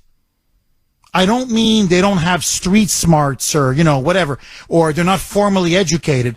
No, they're there to make them intellectual, moral idiots. Stupid. That's exactly what's happening. But here we are. So, 6th, 7th, 8th graders in Cambridge, in Massachusetts, where some of the most elite universities in the world are. Massachusetts used to have the highest education standards, used to.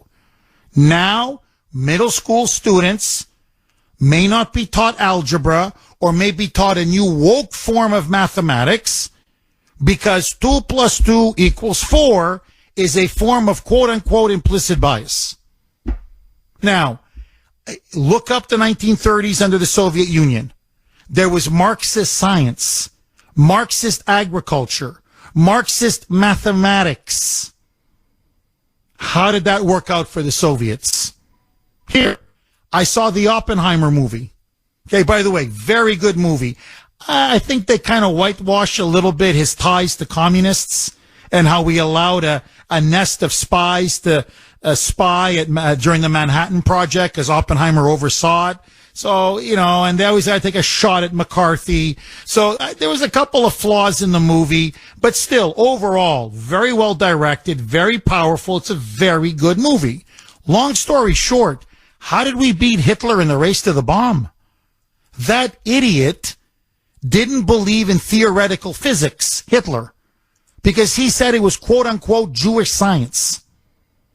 So because it was quote-unquote Jewish science, they were Nazifying the sciences.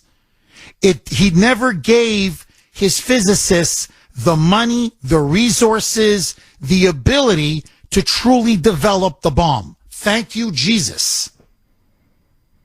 And that's why we're able to surpass the Nazis, the Germans, who were ahead of us during the war, and we got the bomb before anybody else did, which won us the war. My point is, when you start injecting ideology into hard sciences, into reality, you're screwing your children, you're screwing us, you're screwing your country. No good is going to come of any of this. That's why you don't allow fanatics to capture your culture or your country. So we need to speak out. And it's starting to finally happen. Let's keep going. No, math is not racist. If you see racism in math or algebra, the only racist is you. 617-266-6868. The inmates are running the asylum. And I don't know about you, but I don't want to live in a lunatic asylum. It doesn't work out if Mao's China was a lunatic asylum. Stalin's Russia, Hitler's Germany, these were lunatic asylums. I'm not living in a woke lunatic asylum. 617-266-6868 is the number. You can also text us 70470, 70470. This is from 617, and it's a beauty. Jeff, liberals don't care about racism. They care about control, power, and money. And they fully understand that unless they continue to portray America as racist, they lose the voters that give them control, power, and money. That's what it's all about.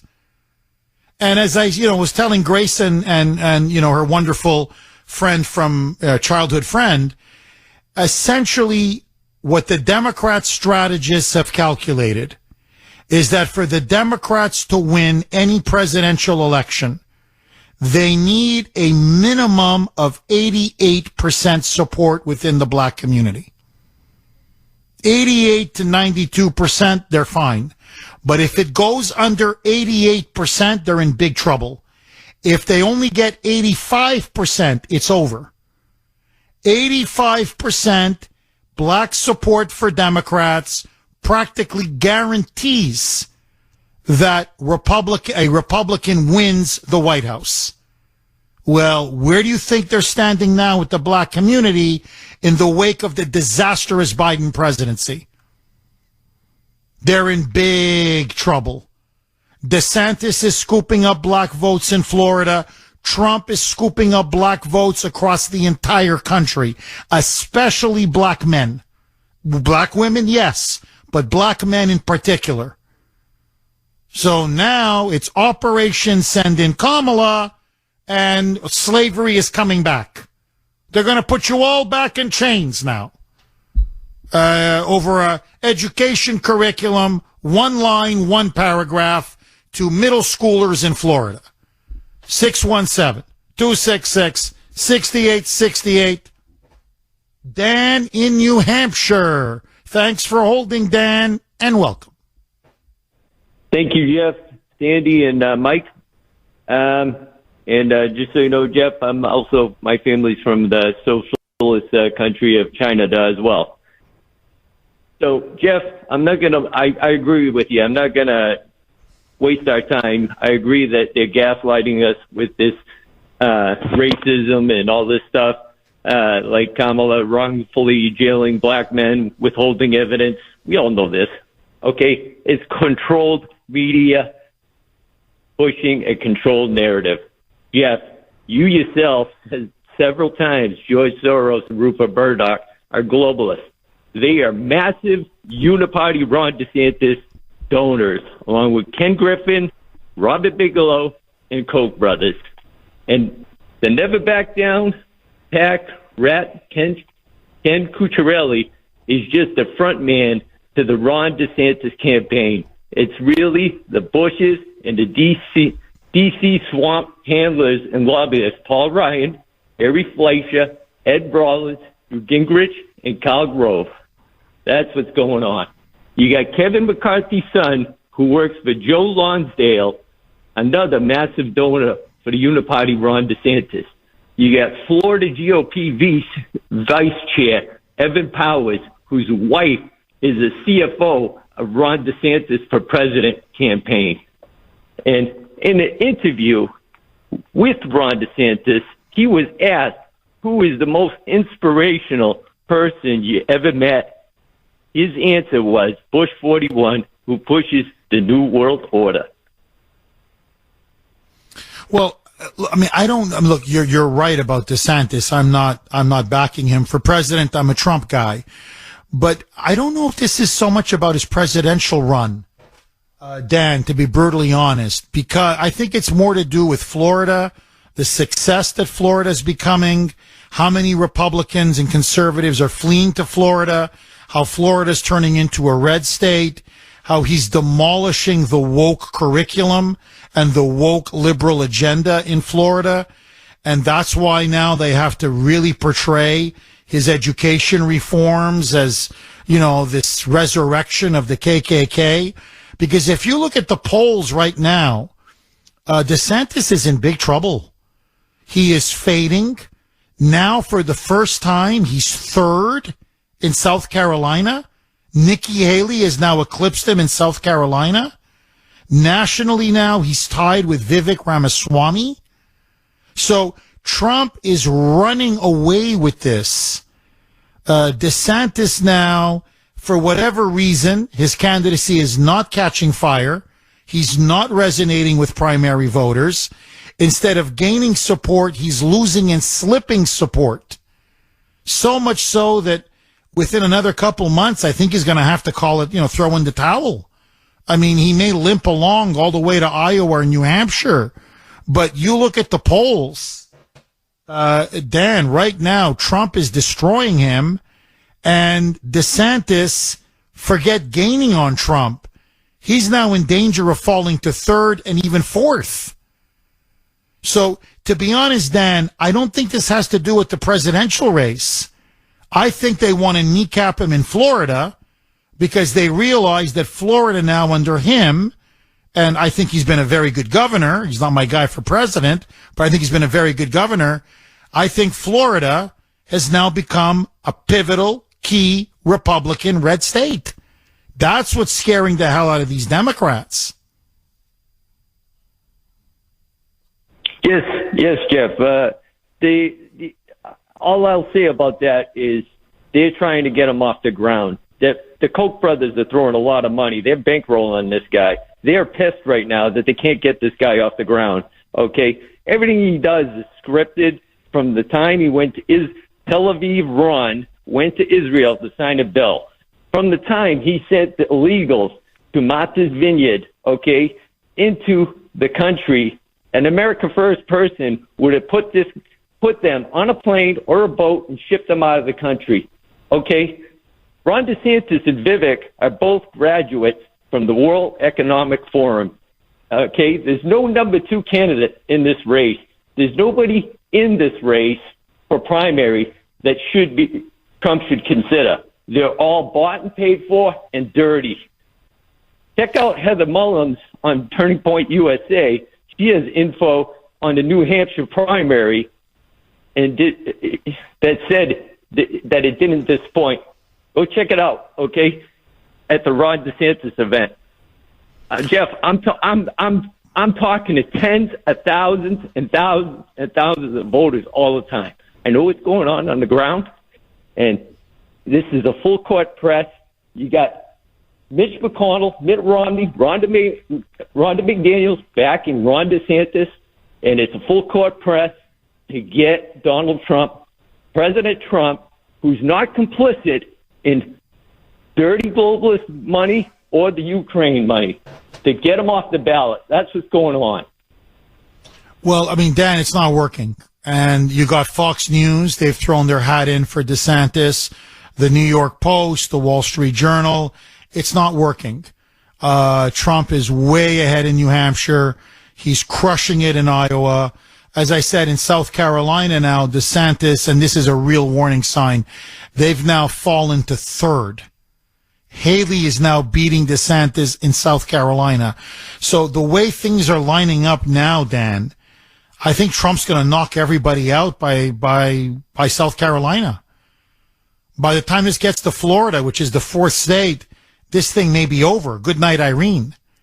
So Trump is, when you're ahead by 40 points, Dan, I've never seen anything like this. That is practically an insurmountable lead. Barring an absolute disaster or his health or some crazy unsuspected shock, Trump's going to be the nominee. There's no question. To me, what's interesting about the primary, frankly, Dan, is who's good enough to be his VP, who's good enough to be in his cabinet. To me, that's what I'm looking at now. So it's getting to the point, I don't even think Trump should debate. When you're that far ahead, why would you even debate? So, Dan, I hear what you're saying about DeSantis. I honestly don't think he's being attacked because somehow it's to help bolster his presidential prospects or they fear him winning the primary. I mean, the Democrats can read the polls like everybody else. I think what they fear is what he's done in Florida, what he's done in combating the woke agenda, which I have to say he's done a great job, and their fear that that's serving as a model for the rest of the country. No, if I were DeSantis, Dan, to be like brutally honest with you, like I'm in the confessional, I think he may be blowing up his 2028 frontrunner status. If I were him, that would be my bigger concern. He was considered the frontrunner. Trump will be the nominee, will be the president in 2024. But everybody said, well, okay, say 2024 is over. Who's the frontrunner in 2028? Everybody was saying Ron DeSantis. They're not saying that anymore. So his frontrunner status for 2028 is going up in smoke. So either he reboots his campaign and gets some professionals who really know how to run a good, decent campaign, or he should just close up shop, lick his wounds, and come back stronger in 2028. But as things stand right now, Dan, Trump is going to win, and he's going to win in a landslide. It's not even close. I mean, honestly, Dan, there's no race. There's no race. Dan, thank you very much for that call. 617-266-6868.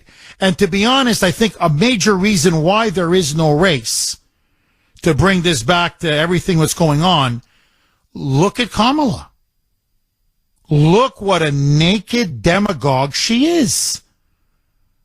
I mean, so transparent, so brazen, honestly, so arrogant, so toxic, so nauseous. So you have her as the vice president, turning people's stomach. You have Biden, who's an unmitigated disaster. And they look at the state of the country, and it's like, look, whatever else everybody else brings to the table, Trump, can he secure the border? Yes. Can he bring peace to Ukraine? Yes. And end that war? Can he stand up to China? Yes. Can he finally reduce and tame inflation? Yes. Can he unleash a booming economy? Yes. Can he restore law and order and stop this massive crime wave that is engulfing city after city after city? Yes. In other words, Trump's argument is, I did it already. I can do it again. And that's why, I don't know if you've seen the latest poll, 18-point swing from Biden to Trump among independents. That's why Kamala's playing the race card. If they don't play the race card and convince blacks and African Americans and minorities that slavery is coming back tomorrow and they're going to be housed in plantations, then they are going to get destroyed in 2024. And because they have so mismanaged our economy and driven our country into the ground that you now have independents, suburban soccer moms, moderate voters saying, I don't care for Trump's personality, I don't care for his tweets, I don't care for a lot of things he says, but man, when it comes to bread and butter issues, my job, inflation, my safety, the safety of my home and my family, I want him back. I want him back. And that's why she's in Florida. She's in Florida because they're losing. And they know they're going to lose. So it's inflame, inflame, inflame, incite, incite, incite. Veronica, speaking of Florida, in Florida. Thanks for holding, Veronica, and welcome. Jeff, I'm calling from Freedom, Florida. And, you know, I've called in before. I've definitely wanted DeSantis this time, but it's going to have to be Trump. And why is Kamala here? It's for that headline, once again, because people just read headlines and they're going to see this race issue. And you know, DeSantis has led the way. He's cleaned up. Our Department of Education just won a case, 200 disgusting books that were in the school. They've been banned, and now you have to have a certified media person look through all the books in the library, and they were getting snuck in the teachers' libraries. So this just came out here, and we are leading the way. We are not racist. I mean, it's just all about the headlines when it comes to Biden and Kamala. Veronica, Kamala now, and Biden's been saying this, and the fake news media has been pushing this really hard. Most Democrats, that what you're seeing in Florida now is book banning. That it's like in Hitler's Germany, that they're just seeing people just burn books everywhere, and that teachers are afraid to put pictures of, say, their loved, gay spouse or lesbian spouse on the desk, because if you just say the word gay, you may lose your job. If you say you're married to a gay or lesbian person, you may lose your job. Are you seeing anything like that in Florida, Veronica? Are gays being persecuted? Moms for Liberty in my county just shared with me the gender queer book that was in schools. And I literally opened it up and I screamed. And then I turned to another page and I screamed again. It was pornography, and how you could ever have that in an elementary school or a middle school. It was like a pedophile book. So I am so glad that we have organizations like Moms for Liberty, and we've taken, the Department of Education has taken on the teacher union, and we're keeping disgusting books that I think are pornography and pedophilia pushing books out of our schools. I mean, because some children don't have a mom and dad that are looking through everything. So DeSantis is right behind there protecting our children. Amen. Amen, Veronica. Thank you so much for that call. I really appreciate it. And look, that's the problem. Once parents realize what's in those books and what they're pushing on young, and we're talking again, first, second, third graders, they're absolutely revolted. They're disgusted. So that's the problem the Democrats have. They are pushing an agenda that is so extreme Most parents don't want it, and rightly don't want it. So they've got to turn DeSantis now into an absolute monster. The second coming of David Duke. 617-266-6868 is the number. Peter in Rowley. Thanks for holding, Peter, and welcome. Thank you, Sandy, for putting me on so soon. Are you familiar with the expression "the white man's burden"? Yes, that's from a British poet and a British writer. Yes, well, that expression was used extensively in India in the mid 1800s. Yeah, Rudyard Kipling. That's right. Yep, excellent. Bringing the black and brown people in India out of the Dark Ages. Well, that's like a double-edged sword or a mixed blessing, because the British in India also ended the practice of sati, which is the practice of taking a rich man's widow and throwing her tied up onto the funeral pyre. And a British officer said, in England, when somebody throws a widow onto a fire, we hang them. So it's, the white man's burden is we have to help the black and brown people because they are naturally inferior, which is pretty ridiculous. Well, yeah, no, you're right. I mean, it was blatantly racist. It was racist, but there were some customs that were truly barbaric. I mean, there's no question about it.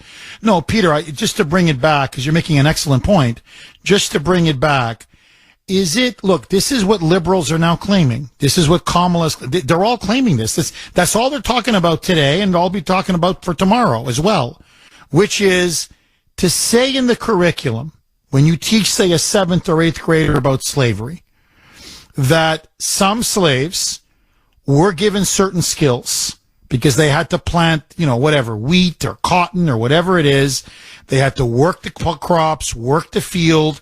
They were blacksmiths. They were carpenters. They were tailors. They worked in domestic service, that they acquired certain skills that when the slaves were finally emancipated, the Civil War was over, some of them were able to use them for their own personal benefit. Now, to me, that's just stating like the sky is blue. Yeah, that's what happened. Doesn't mean slavery was good. Doesn't mean that blacks benefited from slavery. Of course they didn't. But they did, there's a silver lining. Some of them did get some skills, and some of them were able to use them later on in life. Now, is that racist? Because what Kamala is saying is that that's not just racist. It promotes slavery, and it's indoctrinating kids into believing that slavery was a good thing that benefited the slaves. And so ipso facto, Ron DeSantis is now a poster child for white supremacy. What say you? I'd say it's just the underlayment, the foundation of the woke feeling is that black and brown people are automatically inferior, and we have to help them, like affirmative action. You nailed it. That's what I was saying earlier. It's like, in other words, what they're trying to paint blacks as is, to me, so deeply insulting, is that, well, they can't read, they can't write, they can't work, they can't take care of themselves, they can't pick up skills, they can't do anything. Exactly. They're so inferior that, no, they need the government to give them a handout. They need the Democrats to come and teach them what to do and how to have a job and how to go to school and how to take care of themselves. It's paternalistic, it's condescending, it's insulting, and it's racist. And honestly, Peter, coming from a woman whose family was one of the biggest slaveholders and slave traders in the entire Western Hemisphere, in the entire Caribbean, to me makes it even more disgusting. Shame on her. Really, shame on her. It's like the difference between objectivism and subjectivism. Subjectivism, pure, does not use logic at all, and that defines most of your socialists. Bingo. Objectivism is using mathematics, but to say that one is better than the other is bigotry. You nailed it. It's objective reality. And that's why you had all of these scholars, all of these historians, most of whom are black, saying, what's the problem? That's exactly what happened. 617-266-6868 is the number. Okay, my friends, a couple lines are open if you want to jump on. What do you make now of the Democrats desperately playing the race card? Will it work? Or will finally Americans see through it? 617-266-6868 is the number. And in all honesty, are you like me? Are you just sick of discussing race? Sick of the media, of the Democrats, our politicians, popular culture, Hollywood, schools, academia, universities, whatever, constantly pushing race, racial division, everything seen through the lens of race? I know I am. This just interminable quicksand of constantly talking about race in this country. Are you simply sick of it? 617-266-6868 is the number. Dan in New Hampshire. Thanks for holding, Dan, and welcome. Actually, North Andover, Jeff. In North Andover, my bad. Go ahead, Dan. That's all good. It's all good. So I was in Jacksonville on Friday. So, I split my time 50-50 between Jacksonville and the Boston area, right? So I was in Jacksonville on Friday. Friday morning, the liberal news was watching the weather because it's very important in Jacksonville to stay up on the weather. The weather, the local station said Kamala Harris was coming to town for an invite-only event. Never mentioned anything about talking about race or anything like that.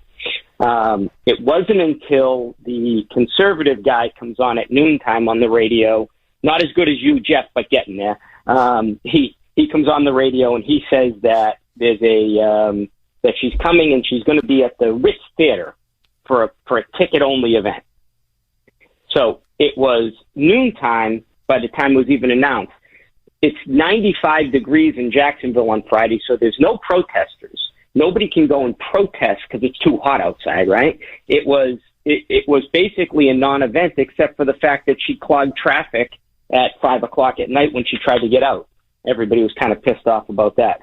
But you got to look at, right? So Jacksonville is 30% African-American, Jeff, right? It's one of the highest percentages of African-owned businesses in the country, right? Florida now has school choice.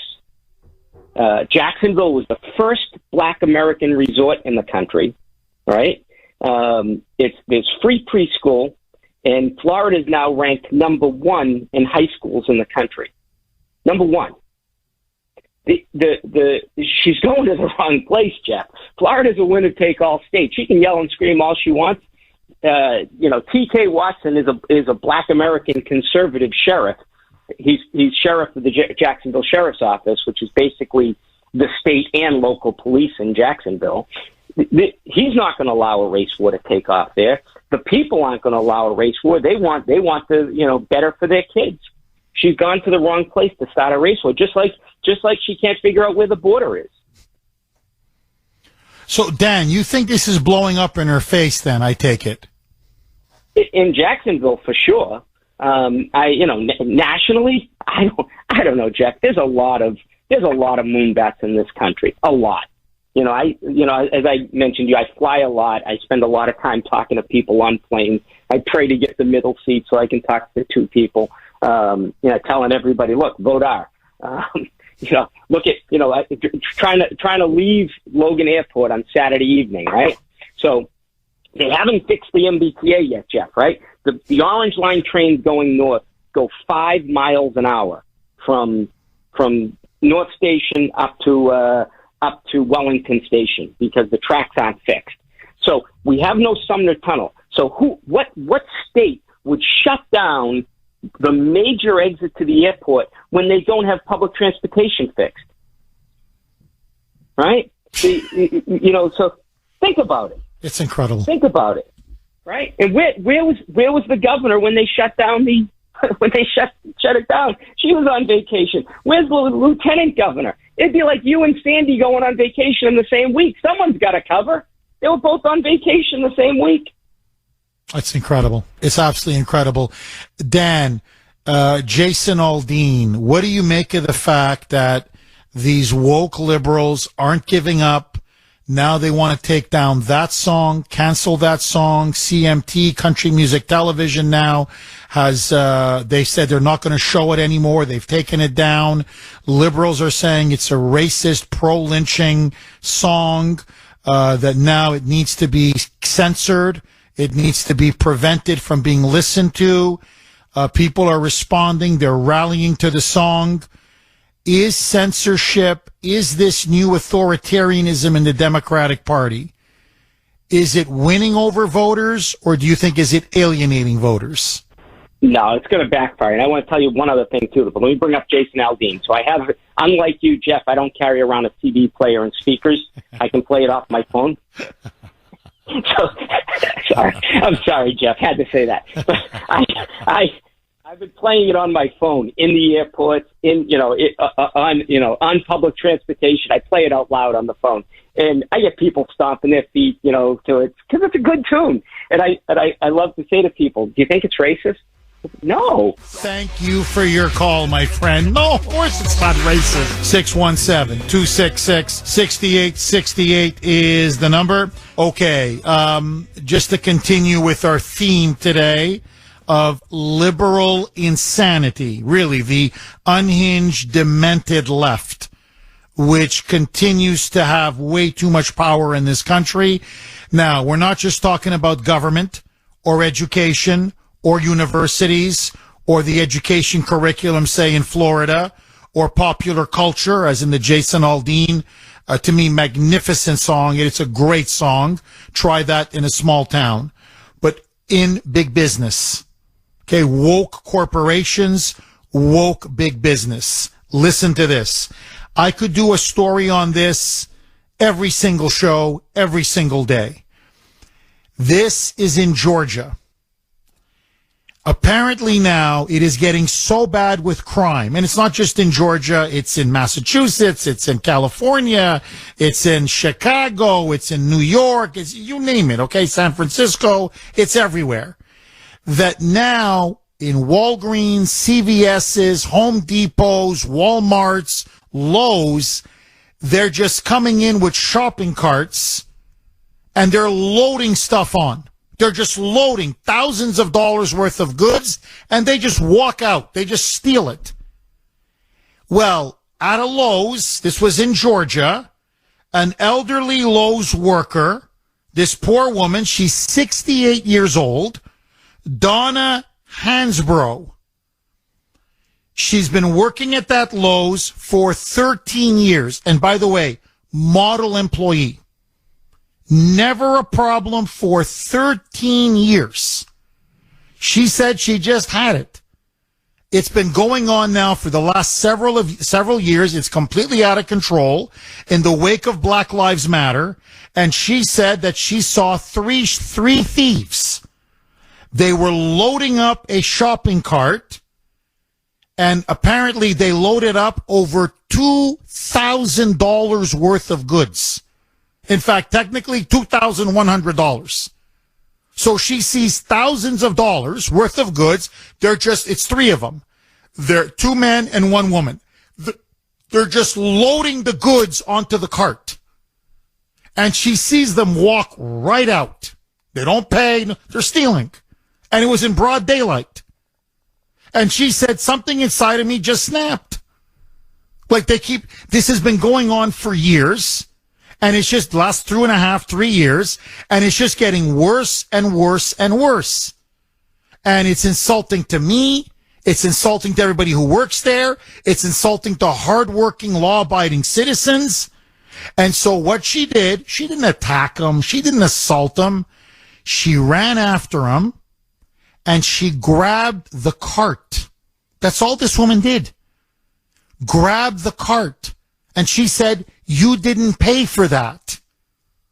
Well, one of the three crooks started to punch her in the face. It's a 68-year-old woman. She's a grandmother. Who the hell beats up Granny? Like, what kind of a sadistic, sick person are you? So, this person starts punching Donna in the face. Boom, boom, boom. She's got a massive black eye. Finally, they beat her so much that she had to let go of the cart. They then grabbed the cart, ran off to their car, loaded up their car with over $2,000 worth of stuff, and they left. Now, let me ask you, okay? I've given you every detail of the story. By the way, it was caught on video camera. So nothing else, literally nothing else happened. If Donna Hansbrough was your employee, if you owned that Lowe's or whatever, she worked for you, and she tried to stop three thieves from stealing $2,000 worth of stuff by grabbing the cart, and this poor woman got pummeled, beaten to a pulp, what would you do? Really, honestly, I'm asking. You're in your car, you're at home. What would you do? Personally, I would give her a medal. I'd give her a bonus. I'd give her some kind of an award. I would say, thank you, Donna. We're definitely going to take care of, obviously, the health care bills, and please take a few days off. I want you to recover. And, thank you. You almost got killed. You almost got your brains bashed in. No. Not in woke corporate America. No, my friends. They fired her. They fired her. Why did they fire her, Jeff? Because she violated company policy. Company policy, and this is common. It's not just Lowe's, to be fair. It's Target, it's Walgreens, it's CVS, it's Walmart, you can run down the whole list. You do not interfere with thieves, crooks, or criminals who are plundering, pillaging, or stealing your stuff. Because the store apparently is liable if something happens in some kind of an altercation or an incident. And so they'd rather have the insurance pick up the cost of all these stolen merchandise, all of these stolen goods. Or they pass the cost off to you and me, the consumer, in higher prices. And this poor woman says, I was trained, I was told, don't do it. She says, I'm sorry. They keep doing it over and over and over. Nobody respects the law. Nobody respects what's right and wrong. And something inside of me just snapped. I saw that many goods being stuffed into that shopping cart, thousands of dollars, and I said, this is just wrong. And so I went to grab the cart. And they beat me up, and I'm the one that gets fired.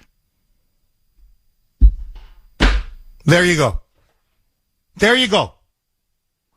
Liberalism is a mental disorder. Case closed. 20 years ago, never mind 30, 40, 50, 20 years ago, hell, even 10 years ago,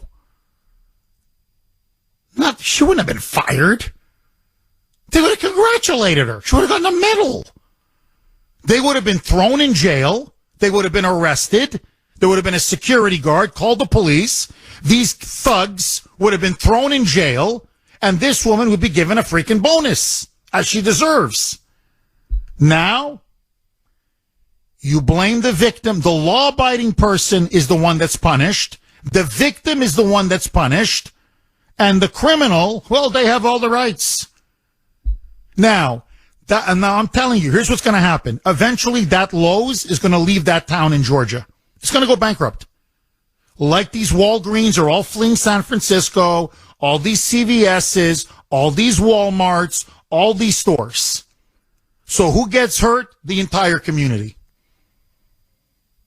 Now, this is just a taste. A taste. Now, how long can we continue to survive? How long are we going to continue to coddle these thugs and criminals and gangbangers? Because that's what progressive district attorneys, soft on crime liberal Democrats, that's what they're doing in town after town, city after city, state after state. Now, this poor woman is looking for another job. I swear to you, God is my witness. If we were hiring at iHeart, I'd hire that woman.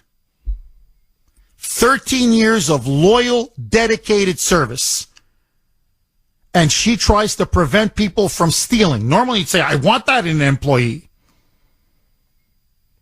I'd hire her immediately, on the spot, if we were hiring, but that's me.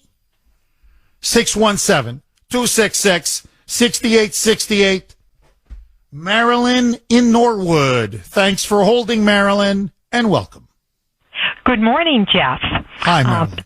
I'm listening to the information that you're providing, and I would like to share with your audience across the United States and overseas a piece of vitally critical information which is not widely discussed.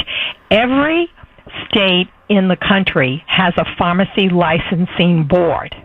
And pharmacies, by nature of the products they're providing, are providing life-saving treatment to the public at large. So I see it as the responsibility of every governor in every state to ensure that people in need of life-saving treatments can access that without having to travel 300 miles or 100 miles, depending on where they live, if they're in a rural area.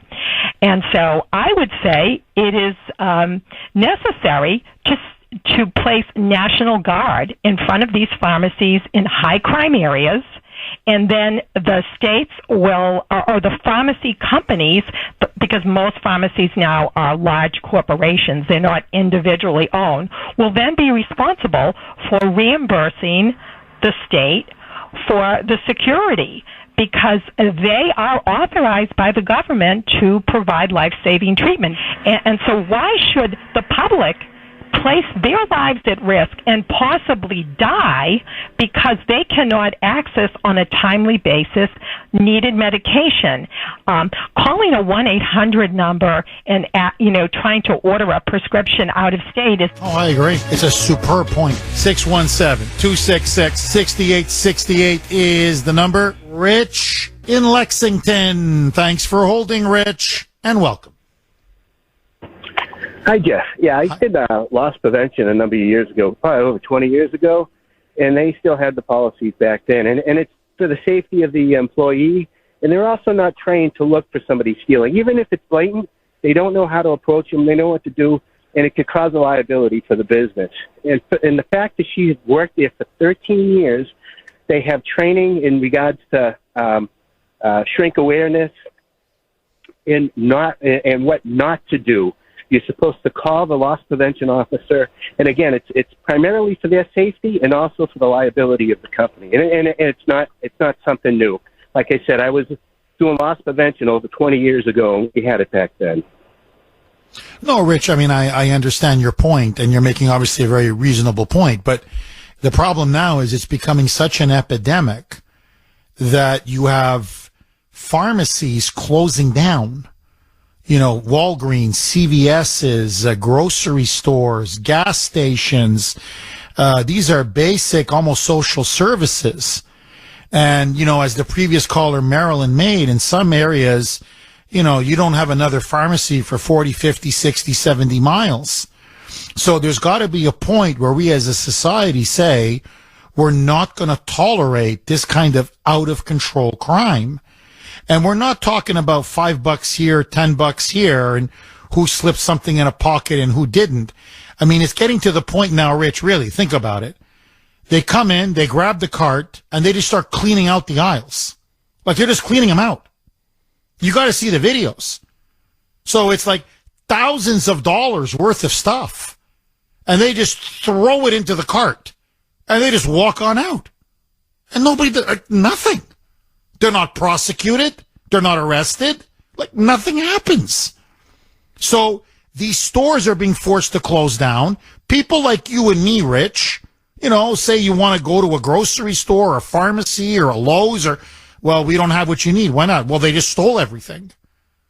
Or, I don't know if you've seen this, but in places in California, they're like, I'm not kidding, like you want to buy, baby formula. It's in chains. Like lock and chain. Like really lock and chain. It's sort of like you gotta come in and ask someone, and they gotta unlock it, pull out the bolt, pull out the chain. We can't do business anymore. It's like we're going back to the Middle Ages. I mean, do you see my point here, Rich? I do see your point, but it's not. The answer isn't having the employees start making apprehensions. The companies will end up, if they don't go out of business because they're losing products, they'll go out of business over litigation. The change needs to be made through your elected officials. These people need to wake up and start electing the right officials and allowing these companies to be able to protect their assets. Oh, I agree. No, I completely agree. In other words, have more police, start arresting these people, start putting them in jail. In other words, if you're going to clean out a store, you're going to pay the price. And now it's just, it's open season. I mean, Rich, think about it. How insulting is it to you and me? You work hard for your money. I work hard for my money. I'm sure you've never stolen anything in your life. I've never, when I was a kid, I stole a Tootsie Roll from the local corner store. My father, they caught me. They called my dad. I mean, my dad spanked me so bad. Holy mackerel. So, Rich, technically, when I was like 6 years old, I stole a Tootsie Roll. But outside of that time, I've never stolen anything in my life. I mean, think about it. Everybody's waiting to pay in line. I mean, just how insulting it is. And they just, $2,000 worth of stuff, Rich, right out the door, baby. Yeah, well, if you don't prosecute the small stuff, I mean, obviously it just gets worse. Bingo.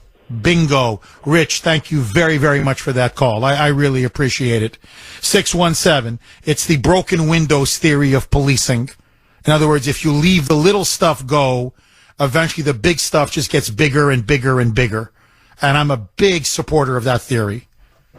Mark in Boston. Thanks for holding, Mark, and welcome. Morning, Jeff. I'm actually a first-time caller. Welcome, Mark. I appreciate that. Yeah, I was just listening for starters, I was listening to your weekend edition, and actually the CD you could actually watch on YouTube. Now, are you talking about the Jason Aldean song, Mark? Yes, sir. Which I actually saw the video, and it actually was the truth, which they're trying to ban that because they don't want people to see reality.